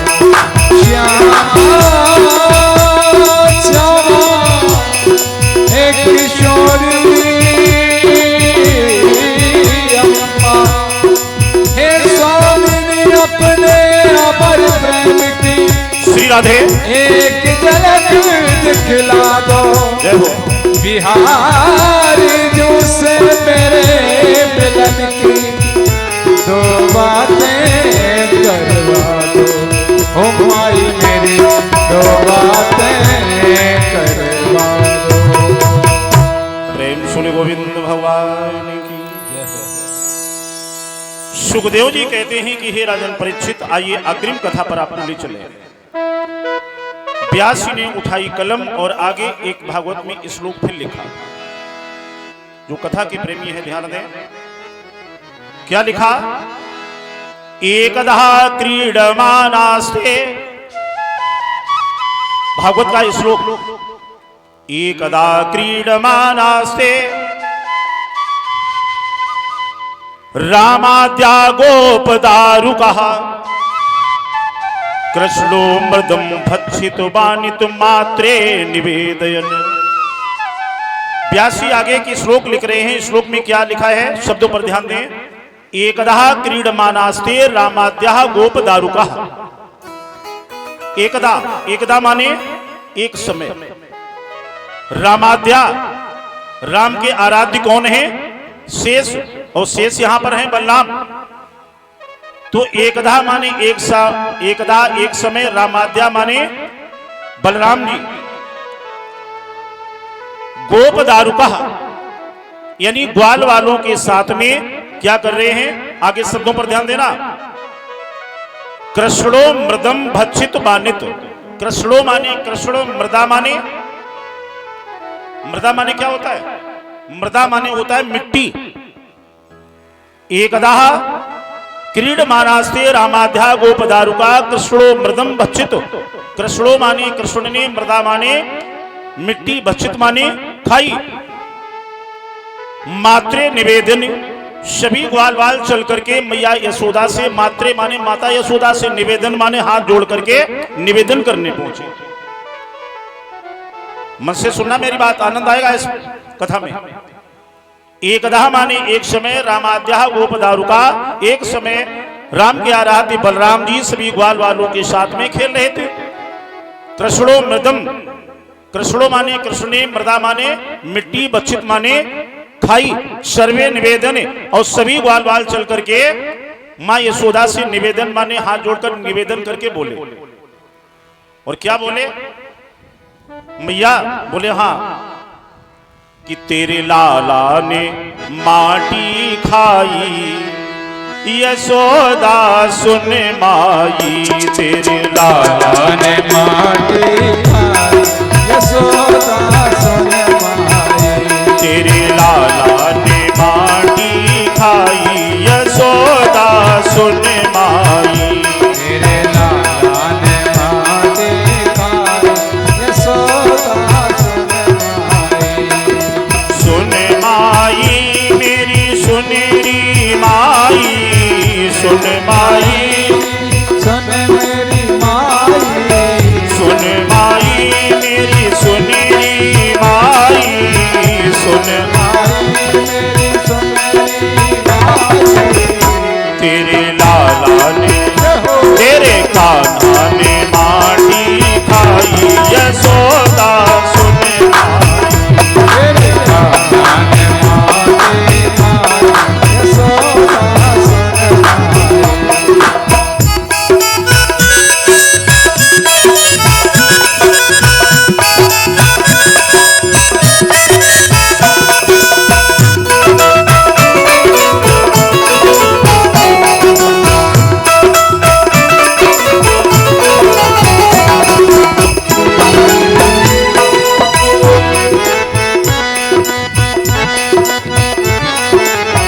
जब ही मना कियो मैया मैंने, जब ही मना जो मैया मैंने।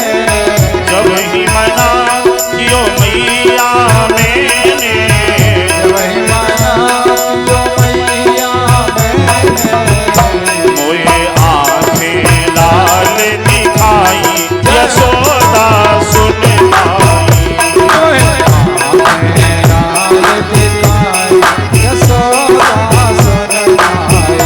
तेरे लाला ने माटी खाई, यशोदा सुन माई। तेरे लाला ने माटी खाई, यशोदा सुन माई।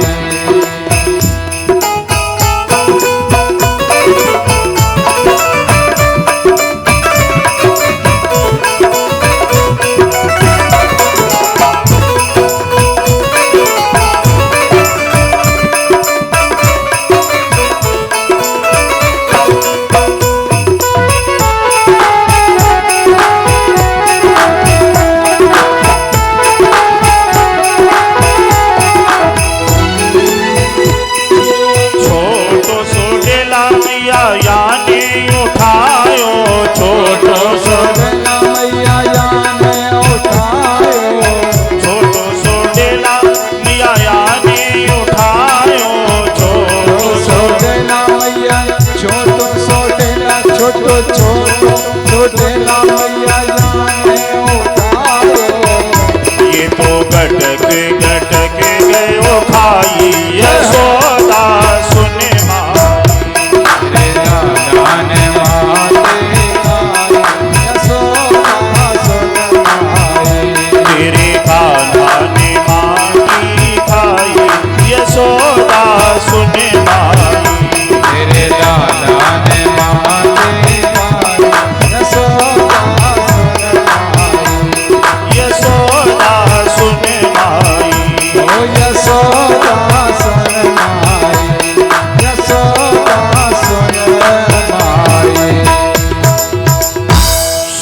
ग्वाल वालों ने जाकर मिया यशोदा से कहा, माँ, बोले हाँ, बोले तेरे लाला ने मिट्टी खाई है। अब यहाँ पर समझने का विषय एक है भगवत प्रेमियों, ये श्लोक तो सिद्ध कर रहा है व्यासी का। व्यासी क्या बता रहे हैं? कृष्णो मृदम बच्छित मानव। कृष्णो माने कृष्णे, मृदा माने मिट्टी, बच्छित माने खाई। ये श्लोक ये सिद्ध कर रहा है। और आगे देखिए श्लोक क्या कह रहा है। जब ग्वाल वालों ने जाकर के मात्रे निवेदन किया यशोदा से कि मैया तेरे लाला ने मिट्टी खाई, और एक बालक कन्हैया का कान पकड़े खड़ा किए, है ना। सुखदेव जी हंसने लगे, बोले परीक्षित जी कितना सुंदर दृश्य होगा, है? जहां ब्रह्म, कृष्ण कौन है? साधारण नहीं है, कृष्ण ब्रह्म है। आहा, देखिए मेरे भारतवर्ष का वो सुंदर सौंदर्य, जहां ब्रह्म नारायण का कान पकड़े है एक जीव रूपी ग्वाला, और कहता कि माँ देख इसके हाथ में मिट्टी है और इसके ओंठों से भी मिट्टी लगी, ये मिट्टी खा रहा था। अब ये श्लोक सिद्ध कर चुका है कि कृष्ण ने मृदा माने मिट्टी, बच्छित माने खाई। मेरी तरफ ध्यान देना। यशोदा ने कहा, क्यों लाला? कन्हैया तूने मिट्टी खाई है ना?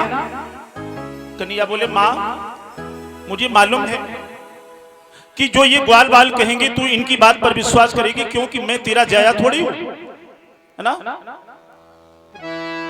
ऐसे शब्द कन्हैया ने कह दिए कि वहीं से यशोदा दुखी हो।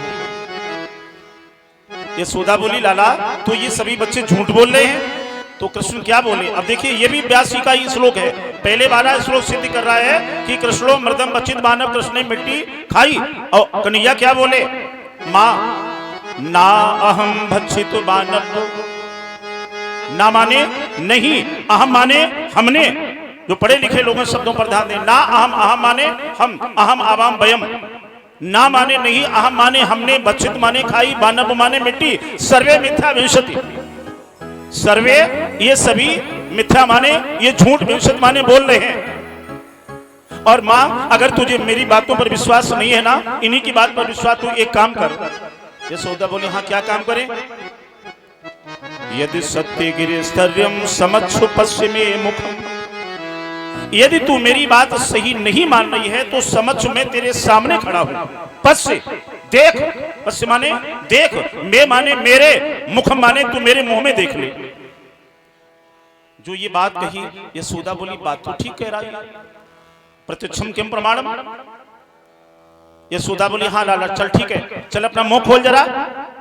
आहा, जैसे ही माता और बहनों भाइयों बंधुओं आज भगवान कृष्ण ने अपने मुखार बिंदु को खोला तो यशोदा देख करके चकाचौंध हो गई, नेत्र बंद हो गए। क्योंकि कृष्ण के मुखार बिंद में क्या देखा यशोदा ने? कि गंगा देखी यमुना देखी और देखी सरयू की धाराएं। गंगा देखी यमुना देखी, देखी सरयू की धाराएं। गंगा देखी यमुना देखी, गंगा देखी यमुना देखी, देखी सरयू की धाराएं। देखी सरयू की धाराएं।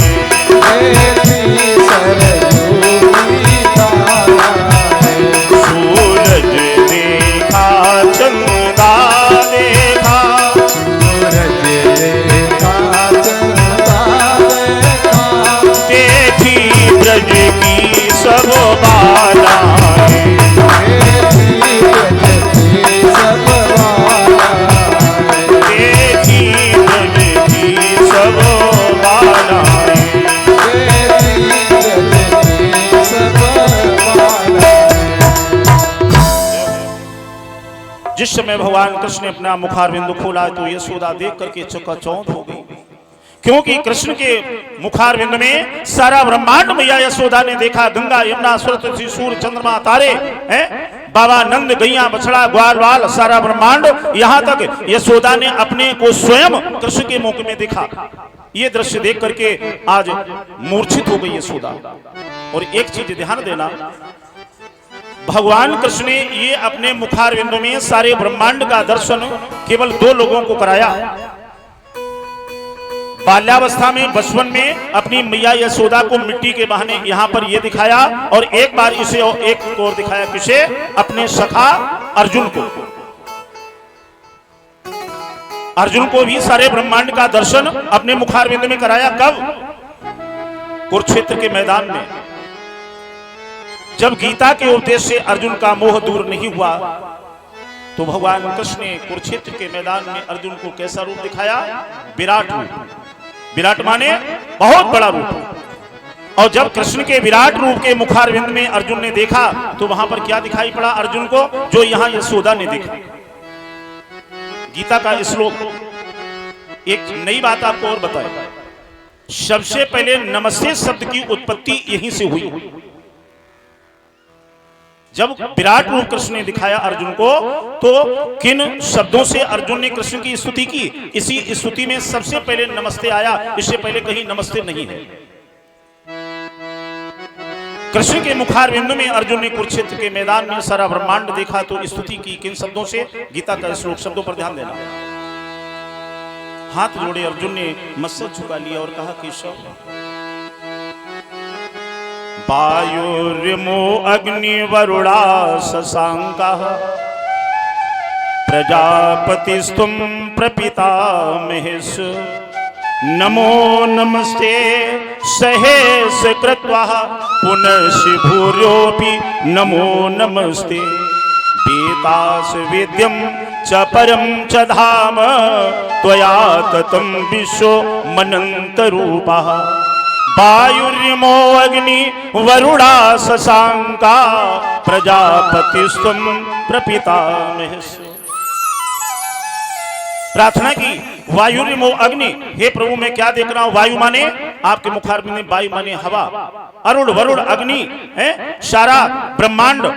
आप तो जो है प्रजापतिस्तुम, सभी जो है प्रजा के पति हो, हैं बाबा के भी बाबा हो, प्रपितामहेश, इसलिए आपको नमो नमस्ते। नमस्ते माने क्या होता है? नमः ते यस्सु नमस्ते। जो पढ़े लिखे लोग हैं शब्दों पर ध्यान दें। नमः ते यस्सु नमस्ते, अपने को समर्पण कर देना। और एक नई बात आपको और बताएं, दिमाग की डायरी पर नोट करिए। नमस्ते शब्द कभी भी मनुष्य को मनुष्य से नहीं करना चाहिए। नमस्ते शब्द केवल देव शक्तियों के लिए बना है। मेरे पास लिखित प्रमाण है कि यदि आप किसी दुराचारी, वैसे तो किसी से ना करो, और यदि किसी दुराचारी व्यभिचारी मनुष्य से आप नमस्ते करते हैं, तो नमस्ते करने से आपकी उम्र क्षीण होती है। केवल देवी देवताओं के लिए नमस्ते है, क्योंकि अर्जुन ने कृष्ण को किया। सबसे पहले नमस्ते शब्द यहीं से प्रारंभ हुआ। इससे पहले कहीं नमस्ते किसी पुराण में नहीं। हमारे बुजुर्ग बहुत विद्वान थे। पहले जब पत्र लिखवाते थे या कोई अपने पहचान मिलता था, तो क्या करते थे? नमस्ते नहीं, सीताराम। पत्र लिखाया जाता तो उसमें क्या लिखते थे? फलाने को हमारी तरफ से राम राम। राम राम यानी 2 बार राम राम कहने से क्या होता है? 108 की एक पूरी माला राम के नाम की हो जाती है, नहीं होती? कल हमने बताया था पूरा मैथ राम के नाम में है। 3 अक्षर व्याकरण की, छोटा रा, बढ़िया का डंडा और माँ। जब स्वर और व्यंजन में रा और आ और माँ, इनके जब पॉइंट आप जोड़ेंगे कितने नंबर पर कौन है, जब जोड़ेंगे तो ये बनेंगे 54। और 2 बार जब हम बोलेंगे राम राम तो 54 दूनी 108। एक बार राम राम कहने से 108 की माला हो जाती है। इसलिए हमारे बुजुर्ग पहले राम राम करते थे, पत्र में राम राम ही लिखा जाता था।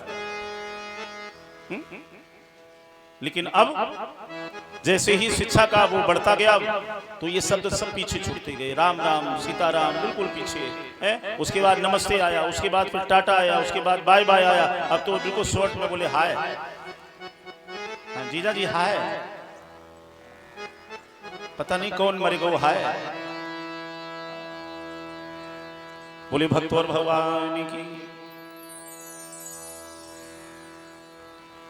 सुखदेव जी कहते हैं कि राजन परीक्षित,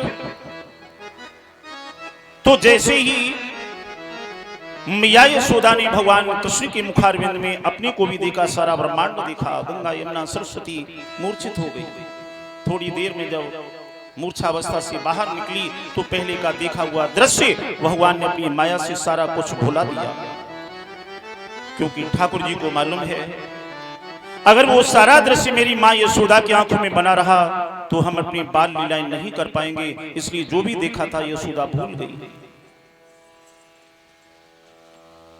अब जरा हमें यह बताइए कि एक श्लोक ये सिद्ध कर चुका है कि कृष्णो मृदम भक्षित, कृष्ण ने मिट्टी खाई, है ना, और दूसरा श्लोक क्या बता चुका है कि ना अहम भक्षित मानव, कन्हैया बोले ना माने नहीं, अहम माने हमने, भक्षित माने खाई, मानव हमने मिट्टी नहीं खाई, सर्वे मिथ्या विंशत, ये सभी झूठ बोल रहे हैं। अब आप हमें ये बताओ कि कृष्ण ने मिट्टी खाई या नहीं खाई, बोलो जरा। दोनों श्लोक भागवत के हैं, व्यास जी के। एक सिद्ध करता है कि मिट्टी खाई और एक कह रहा कि मिट्टी नहीं खाई। बोलो जरा किस चीज को सही माना जाए?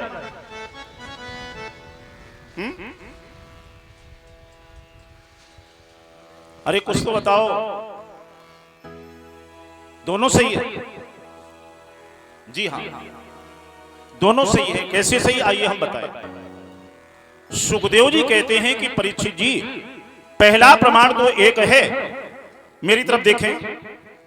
ग्वाल वालों ने कृष्ण को मिट्टी का डेला उठाते और मुंह तक ले जाते देखा। अब जैसे हम यहां बैठे, कोई हम वस्तु उठाएं और उठा करके हम मुंह से ले जाएं तो आप लोग क्या कहेंगे, महाराज जी देखो ये चीज खाई है। अब ये नहीं मालूम कि मैंने उठाकर केवल खाई या आपने केवल ओंठों से स्पर्श किया, है ना। सुखदेव जी कहते हैं कि भगवान कृष्ण ने, एक उत्तर है कि कृष्ण ने मिट्टी खाई नहीं, बोले फिर क्या किया, बोले केवल भगवान कृष्ण ने ब्रज की मिट्टी को लेकर अपने ओंठों से स्पर्श किया और ग्वाल वालों को ये डाउट हो गया कि मिट्टी खा रहे, लेकर के यशोदा से पहुंचे। तो बोले जब खाई नहीं तो ओंठों से क्यों लगाई? बोले ओंठों से इसलिए लगाई क्योंकि कृष्ण को मालूम है मेरे चरणों की रज पाने के लिए ना जाने कितने वेद पाठी ब्राह्मण वेद पढ़ते पढ़ते मेरे चरणों की रज के लिए उनका जीवन निकल गया, मेरे दर्शन नहीं हो पाए, उनके पंचभौतिक शरीर इस ब्रज की मिट्टी में मिल गए लेकिन उन्हें मेरा दर्शन नहीं हुआ। ना जाने कितने योगी योग लगाते लगाते मेरे ध्यान में समाप्त हो गए, उनके पंचभौतिक शरीर मिट्टी में मिल गए। ना जाने कितने तपस्या करते करते मिट्टी में मिल गए, उन्हें मेरा दर्शन नहीं हुआ। तो जो महान आत्माएं, जिन महान आत्माओं के पंचभौतिक शरीर ब्रज की मिट्टी में मिले थे, उन सभी का उद्धार करने के लिए भगवान कृष्ण ने ब्रज रज को लेकर के अपने मुखार बिंदु से लगाया ताकि उन सभी महान आत्माओं का उद्धार हो जाए। इसलिए कृष्ण ने केवल ओंठों से मिट्टी लगाई है लेकिन खाई नहीं। पहला उत्तर। बोले भक्त और भगवान की। दूसरा ये भी बात हो सकती है कि कृष्ण ने मिट्टी खाई भी हो। बोले क्यों खाई? उसका एक रीजन है। अगर कृष्ण ने मिट्टी खाई तो हमारे भारत देश की माताओं बहनों को एक शिक्षा देने के लिए कृष्ण ने मिट्टी खाई। क्या शिक्षा देने के लिए? कि जब भी माता बहनें गर्भावस्था में हो, मन से बात सुनना मेरी, जब भी माँ बहन बेटियां कोई गर्भावस्था से होती हैं, उस समय जैसा भोजन माँ का होता है और वैसा ही उसके उदर में पलने वाली संतान का भाव बनता है।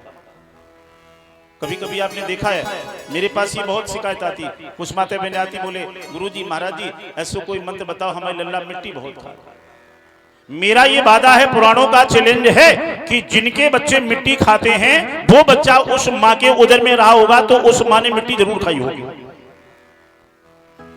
है ना। मैया देवकी जब कार्यक्रम में थी और जब कंस को ये मालूम हुआ कि देवकी 8वें गर्भ से है, तो कंस ने सोचा 8वें गर्भ मतलब मेरा काल। मंत्रियों से कहा कि यशोदा वो देवकी और वसुदेव को भोजन और जल बिल्कुल बंद कर दिया जाए। वो देवकी वसुदेव को जो भोजन नहीं मिलता था, जल नहीं मिलता है, देवकी गर्भावस्था में है, जब भूख से व्याकुल होती है, उसके प्राण निकलने को होते हैं, तो अपनी क्षुधा भूख मिटाने के लिए वो जेल खाने से मिट्टी खोद खोद करके मिट्टी खा लेती है, जिससे उसकी भूख मिट जाती है। उस समय कृष्ण उदर में थे, तो यही प्रभाव कृष्ण पर पड़ा। जब उदर के समय माँ ने मिट्टी खाई तो इसीलिए कृष्ण ने मिट्टी खाई है। तो कृष्ण ये शिक्षा देते हैं कि जब माता बहनें गर्भ से हो उस समय उन्हें शीतल भोजन लेना चाहिए, कोई अभक्ष्य पदार्थ न सेवन करें, क्योंकि अगर ऐसा करेंगे तो बच्चे पर उसका प्रभाव पड़ेगा।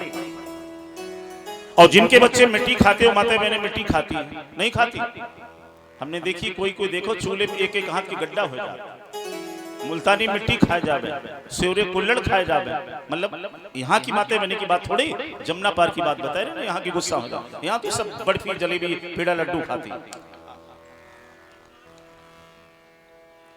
बोले भक्त और भगवान की।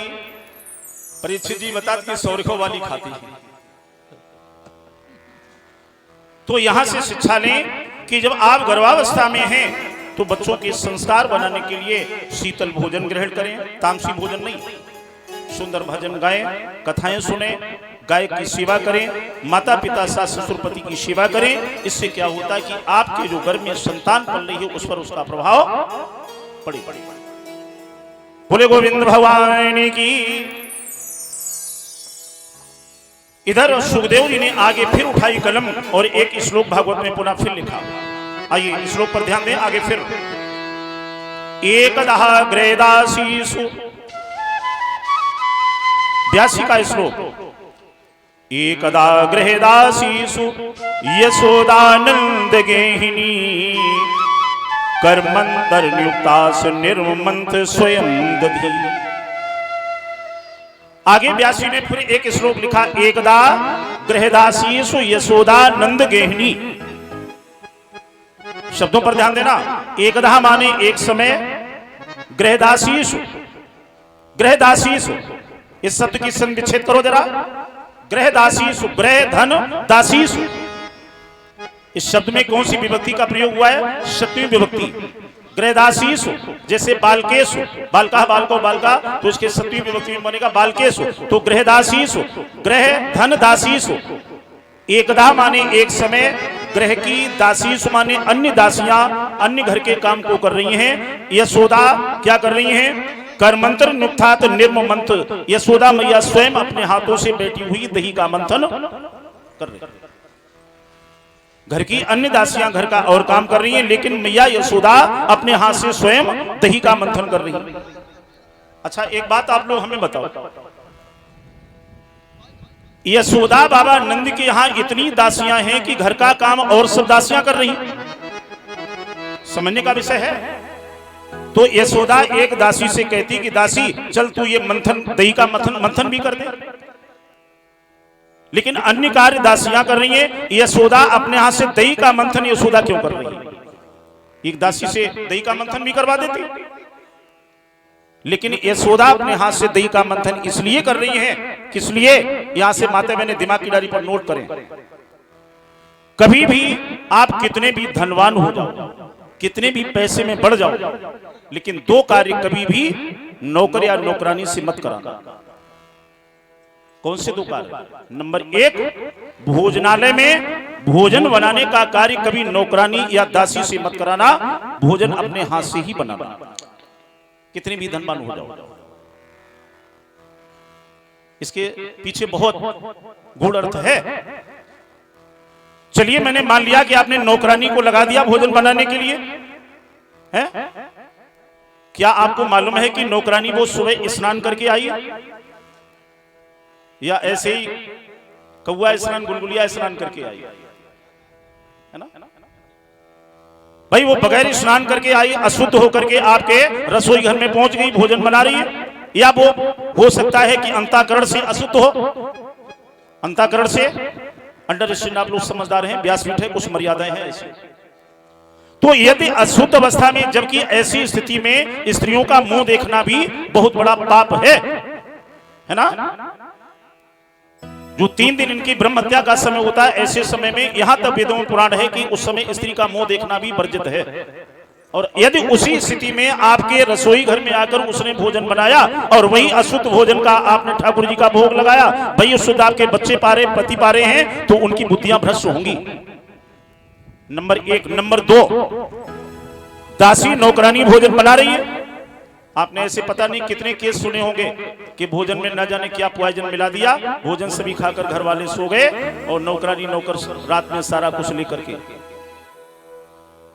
तो कितने भी धनवान हो जाना, पैसे वाले हो जाना, लेकिन माता बहने ध्यान दें, कभी भी भोजन, रसोई की जिम्मेदारी नौकरानी से नहीं, अपने हाथ से भोजन बनाएं, शुद्धता पवित्रता से, अपने बच्चों को आराम से, प्रेम से अपने पति को खिलाएं, ताकि उनकी बुद्धियां शुद्ध रहें। और जब बुद्धि शुद्ध रहेगी तो उनके द्वारा कर्म अच्छे होंगे। नंबर 2, घर में जो ठाकुर जी की पूजा होती है, दैनिक पूजा प्रत्येक दिन, है ना, ये कभी भी पुजारी से, नौकर से पैसा देकर के पूजा मत करना, है ना, खुद करिएगा। क्योंकि जो आप पूजा करेंगे वो उसका फल आपको मिलेगा। नौकर को यद्यप आप पैसे देंगे, पैसे से भक्ति नहीं मिलती है। अगर पैसे से, धन से, दौलत से भक्ति खरीदी जाए तो टाटा, बिरला, सिंगानिया, मुकेश अंबानी, ये ठाकुर जी की भक्ति किसी के हाथ जाने ही ना दे, स्वयं खरीद लें। तो कभी भी प्रभु की पूजा नौकर से, महात्मा से मत करवाएं, पैसे देकर खुद करें। क्योंकि व्यक्ति का करंट, अगर खुला हुआ वायर आप छुएंगे तो करंट आपको लगेगा। पूजा आप करेंगे तो फल आपको मिलेगा, जो करेगा उसे। अगर गलत हम बोले तो आप लोग बोल देना। कितने भी धनवान बन जाओ, हमने देखा बड़े बड़े लोगों को, बोले मैंने 51,000 दे दिए कि मेरे नाम से पूजा कर देना। अब बताओ, तुम्हारे पास ठाकुर जी के लिए समय नहीं है? नौकर से पैसा देकर के पूजा करवा रहे हो, तो ये 2 काम कभी मत करना। यशोदा स्वयं दही क्यों मत रही है? क्योंकि वो 8 पहर अपने लाला कृष्ण को अपने हाथ से मक्खन मिश्री खिलाती थी। दासी न जाने कौन अशुद्ध अवस्था में मक्खन निकाले मेरे लाला को खिलाए तो इसकी बुद्धि कैसी हो जाए। इसलिए यशोदा स्वयं अपने हाथ से दही मत रही। बोले गोविंद भगवान की।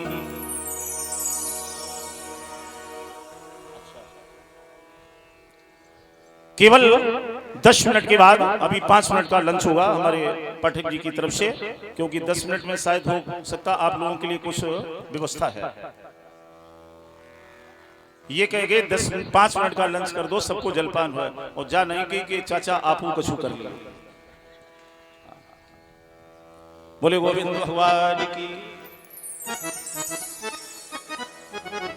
तो यशोदा स्वयं एकदा गृहे दासी सुयशोदानंद गेहिनी,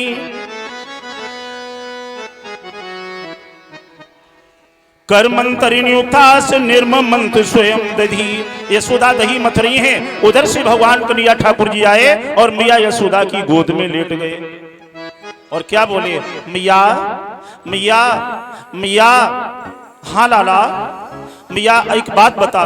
बोले क्या लाला? ये बता मैया, तुझे दूध ज्यादा प्रिय है या पूत? मन से सुनना बात। देखिए, पहले हमारी माता बहनें कितनी जिम्मेदारियां निभाती थी, है ना। दही मथ रही है, लाला आ गया गोद में, उसे भी लिटा लिया, है ना। और उधर एक अंगीठी पर, एक पात्र में, बर्तन में दूध गर्म हो रहा है, उस पर भी नजर है। 3 जिम्मेदारियां। लाला भी खेला, दही में मथ रही है, उधर अंगूठी पर ध्यान भी है, दूध गर्म हो रहा है। बोली लाला, मुझे तो दूध से ज्यादा पूत प्रिय है, क्योंकि जब पूत होगा नहीं तो दूध का क्या होगा। कन्हैया बोले अच्छा। मायापति ने माया दौड़ाई। थोड़े समय में क्या देखा है कि अंगीठी पर जो दूध गर्म हो रहा था उसमें इतनी तेज आंच लगी कि उस बर्तन से दूध बाहर को फैलने लगा। जैसे यशोदा की नजर पड़ी, दूध बाहर मथनी वहीं छोड़ दी, कन्हैया को उठाया और जमीन पर और दूध संभालने चली गई। कन्हैया मुस्कुराने लगे, जय हो। अभी मैया कह रही थी कि मुझे पूत ज्यादा प्रिय। तनक सा दूध जब जमीन पर गिर गया तो पूत को इतने बेदर्दी से कन्हैया ने उठाई मथानी, और जितने दूध दही के भांडे रखे थे, भांडे माने ब्रजमंडल में मटकियों से भांडे बोला जाता है, सारे भांडे तार तार तार सारी मथानी से सब फोड़ दिए। दही मही माने जमीन पर दही फैलने लगा, और उसी दही में छोटे छोटे पग चिन्ह भगवान खूब उछले। देखा है छोटे बच्चे जब पानी यानी फैल जाता उसे खूब जंप लगाते, हाँ, तो खूब आराम से उछले कन्हैया, और अच्छी तरह से दही में पांव भिगो करके और धीरे धीरे चल करके किवाड़ के आड़ में जाकर खड़े हो गए। देखो कितना बढ़िया चोर कि दही में पग चिन्ह भी बना दिए, ताकि मैया यशोदा को हमें ढूंढने में कोई परेशानी न हो। बताओ, ऐसे अगर चोर चोरी करें तो पुलिस की कोई जरूरत नहीं। यशोदा दूध को संभाल कर आई, सोचा चलो दही मथे। जैसे ही आई हो देखा हो पारा चढ़ गया, क्रोध आ गया। वो लाला दारी के तूने। और एक चीज और ध्यान देना, ब्रजमंडल की 2 गालियां बहुत प्रिय हैं, एक दारी को और एक सारू। ब्रजमंडल में ये बहुत मधुर गालियां हैं, दारी के और सारू। अपनी नगर का उसे कहते हो सालो तो बताओ गोली चल जाए। क्रोध में आकर मैया यशोदा ने एक लंबी सी छड़ी ढूंढी और बोले आज दारी के आज तुझे हम देखती तुझे आज तूने सारे दही खा लेता कोई बात नहीं, सारे भांडे मटकियां फोड़ दी। और एक बात ध्यान रखना, माता बहनों के दूध दही माखन को कितना भी खा लेना है ना, और अगर इनकी धोखे से दूध दही की मटकी फूट गई तो ये बाप के बाप नहीं छोड़ती। और अब तो मटकियां हैं नहीं, पहले मटकियां होती थी। हाँ। अब हो क्या, वो कभी कभी धोखे में फूट जाती, एक दो हो तो बचा ही जाए। कितनी मटकियां होती थी पहले, कुछ खास हम आपको काउंटिंग कराएं, गिनिएगा। पहले एक मटकी में दूध निकाला जाता था गाय भैंस से, बोलती ये है दुहनिया। फिर एक में दूध गर्म करने के लिए रखा गया, बोले जा है तचोनिया। एक में दूध जमाया गया, बोले जा है जमोनिया। फिर एक में दही मथा गया, बोले जा है मथनिया। फिर एक में नैनी निकाल कर रखी गई, बोले जा है नैनिया। फिर एक में घी गर्म करके रखा, बोले जा है घ्योनिया। फिर एक में घी बाजार में बिचने गया, बोले जा है बिचोनिया। कितनी भाई, अब ये खास खास बताइए, मैं मठा दही वाली अगड़म बगड़ा वाली नहीं बताई। और आजकल माता बहनों को सबसे ज्यादा प्यारी क्या चीज है मालूम है? आजकल सबसे ज्यादा प्यारे हैं इन्हें कंडा। काऊ मोड़ा मोड़ी कंडा फोड़ दे, फिर देखो तुम इनकी गाल नहीं। अरे भगवान, नठा मरी परे इनके अलवले भरे। कंडा बहुत प्यारे। दीनापुर की बात नहीं बता रहे। तो मैया यशोदा बड़ा क्रोध में हैं और उन्हीं पगचिन्हों को देखते देखते जैसे ही पहुंची दरवाजे के पास में, कन्हैया किवाड़ की आड़ में खड़े हैं। देखा मैया यशोदा बहुत क्रोध में है, हाथ में छड़ी है, पिटाई होगी जम के। कन्हैया भागने लगे, यशोदा पीछे पीछे है, कन्हैया आगे। सुखदेव जी हंसने लगे, कहा परीक्षित जी जरा समझना कितना सुंदर दृश्य होगा, जहां ब्रह्म है आगे आगे और जीव रूपी यशोदा पीछे। अंदाजा लगाना कि आप क्रोध में गुस्से में ब्रह्म को पकड़ना चाहें तो मेरा गोविंद क्रोध में पकड़ में आएगा? जी नहीं। जीव रूपी यशोदा ब्रह्म रूपी कन्हैया को क्रोध गुस्से से पकड़ना चाहती है। साड़ी का पल्लू जमीन पर घसट गया, बाल बिखर गए हैं। मैया यशोदा का शरीर स्थूल है, मोटी है ना, क्योंकि दूध दही खाने की कमी नहीं है, तो दौड़ा नहीं जा रहा। और कहां छोटा बालक, कन्हैया बहुत तेजी भाग रहे हैं। पीछे मुड़कर देख लेते, जब थोड़ी दूर रह जाते हैं, यशोदा सोचती अब पकड़ लेंगे, फिर कन्हैया दौड़ने लगते हैं। यशोदा थक गई, पसीने की बूंदें चेहरे पर बहने लगी। कन्हैया ठाकुर जी खड़े हो गए, बोले माँ मैया, माँ मैया। हाँ बोल, क्या बात है? माँ अगर तू हमें क्रोध में पकड़ना चाहेगी ना तो बाबा नंद की सौगंध है, कभी नहीं पकड़ पाएगी। हाँ एक बार तू हमसे मुस्कुरा कर कह दे लाला पकड़ जा, मैं पकड़ जाऊंगा। यशोदा ने बनावटी मुस्कुराहट बनाई, लाला तू पकड़ जा। कन्हैया खड़े हो गए, पकड़ लिया, लेकिन बनावटी मुस्कुराहट कहां तक रहती। यशोदा क्रोध में आकर के पकड़ करके लाई, इधर उधर देखा, एक रस्सी ले आई और रस्सी ला करके अनाज कूटने वाली एक बहुत ऊंची लकड़ी की रखी थी, जिसे क्या बोला जाता था? पहले इसका नाम उखली नहीं था, पहले इसे कहते थे कूटनी। कूटनी जब ये अभी बांधे जाएंगे, जब ये उखाड़ेंगे, तब इसका नाम पड़ेगा उखल। पहले इसका नाम था कूटनी। तो लकड़ी के उस, आजकल के भाव से कहें उखल, लकड़ी के उस उखल से रस्सी को लेकर के आज ब्रह्म रूपी कृष्ण को जीव रूपी यशोदा बांधने लगी। कितना सुंदर दृश्य होगा जो ब्रह्म नारायण को, गोविंद को, ठाकुर जी को यशोदा रस्सी से बांधना चाहती है। लेकिन एक बात बताओ, क्या नारायण को, ब्रह्म को हम क्रोध से, रस्सी से, जंजीर से बांधना चाहे, बंधेंगे? नहीं नहीं। प्रभु को बांधना है तो प्रेम के बंधन में बांधो, बंध जाते हैं, लेकिन रस्सी जंजीर से बांधो तो कभी बंधन में नहीं आता। बांधने लगी है तो देखिए क्या स्थिति होती है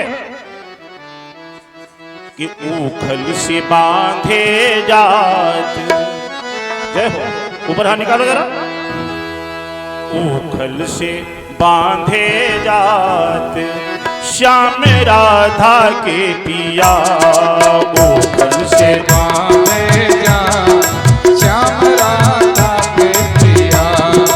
उखल से बांधे जात श्याम राधा के पिया।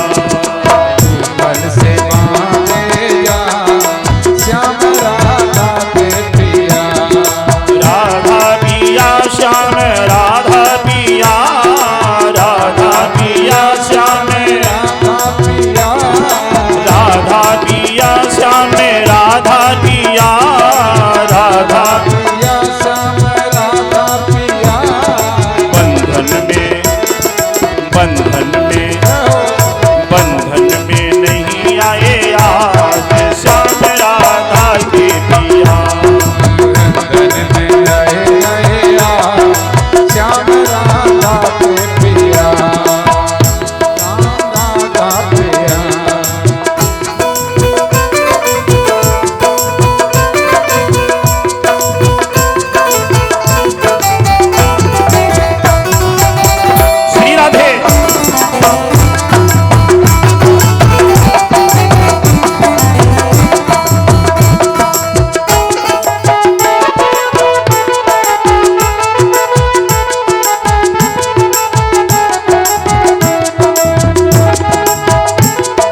मैया देखो लगाती, जोई जोई रस्सी मैया देखो लगाती, जोई जोई रस्सी मैया देखो लगाती। बंधन में जय हो बंधन में नहीं आए आज श्याम राधा के पिया। आज बंधन में नहीं आया श्याम राधा के पिया। गोकुल से बांधे जात श्याम राधा के पिया।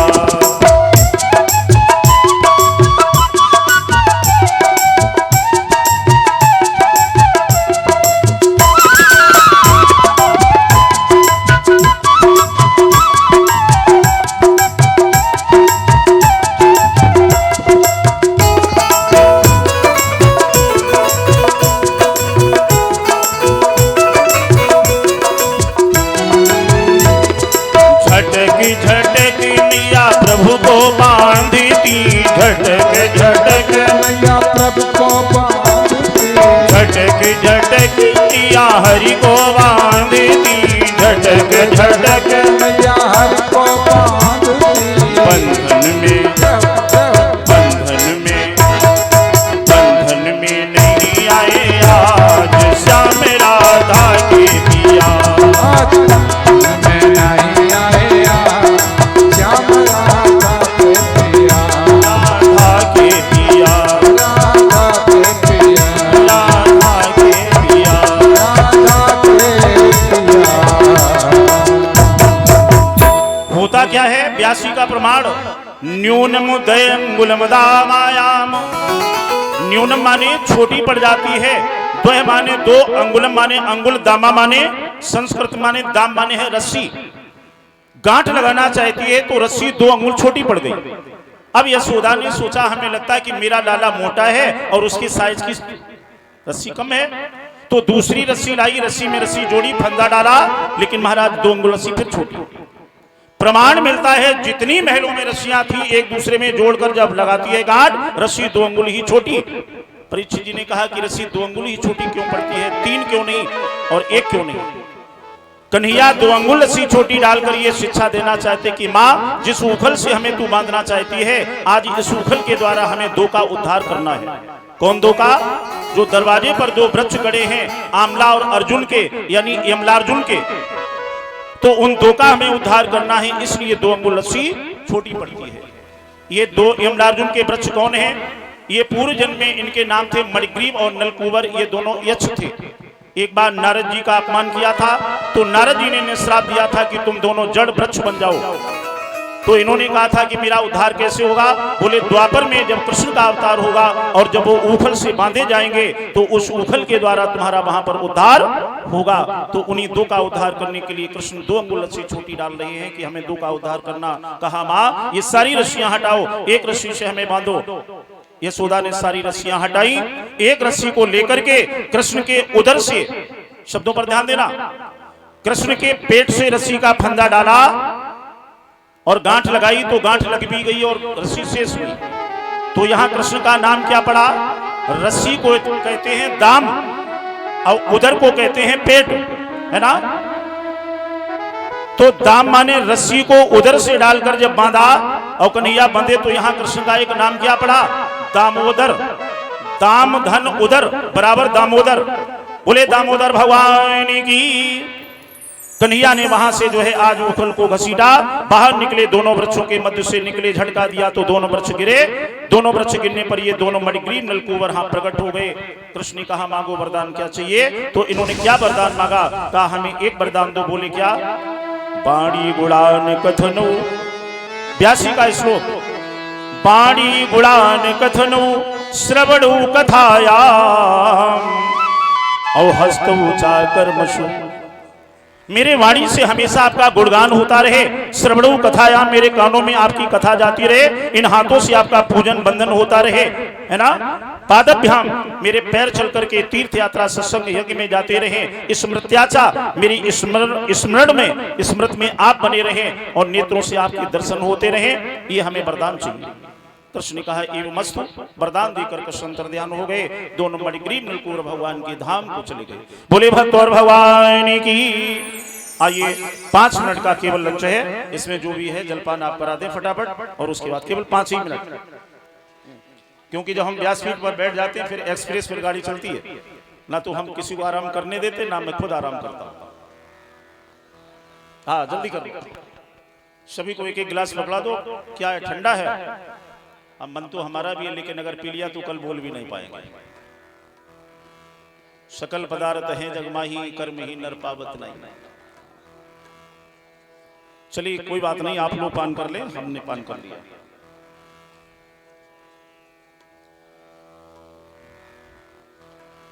तीन चार व्यवस्था पहले को माता बहनों की हो जाए और उधर हो जाए, जल्दी सीधे दे सभी को।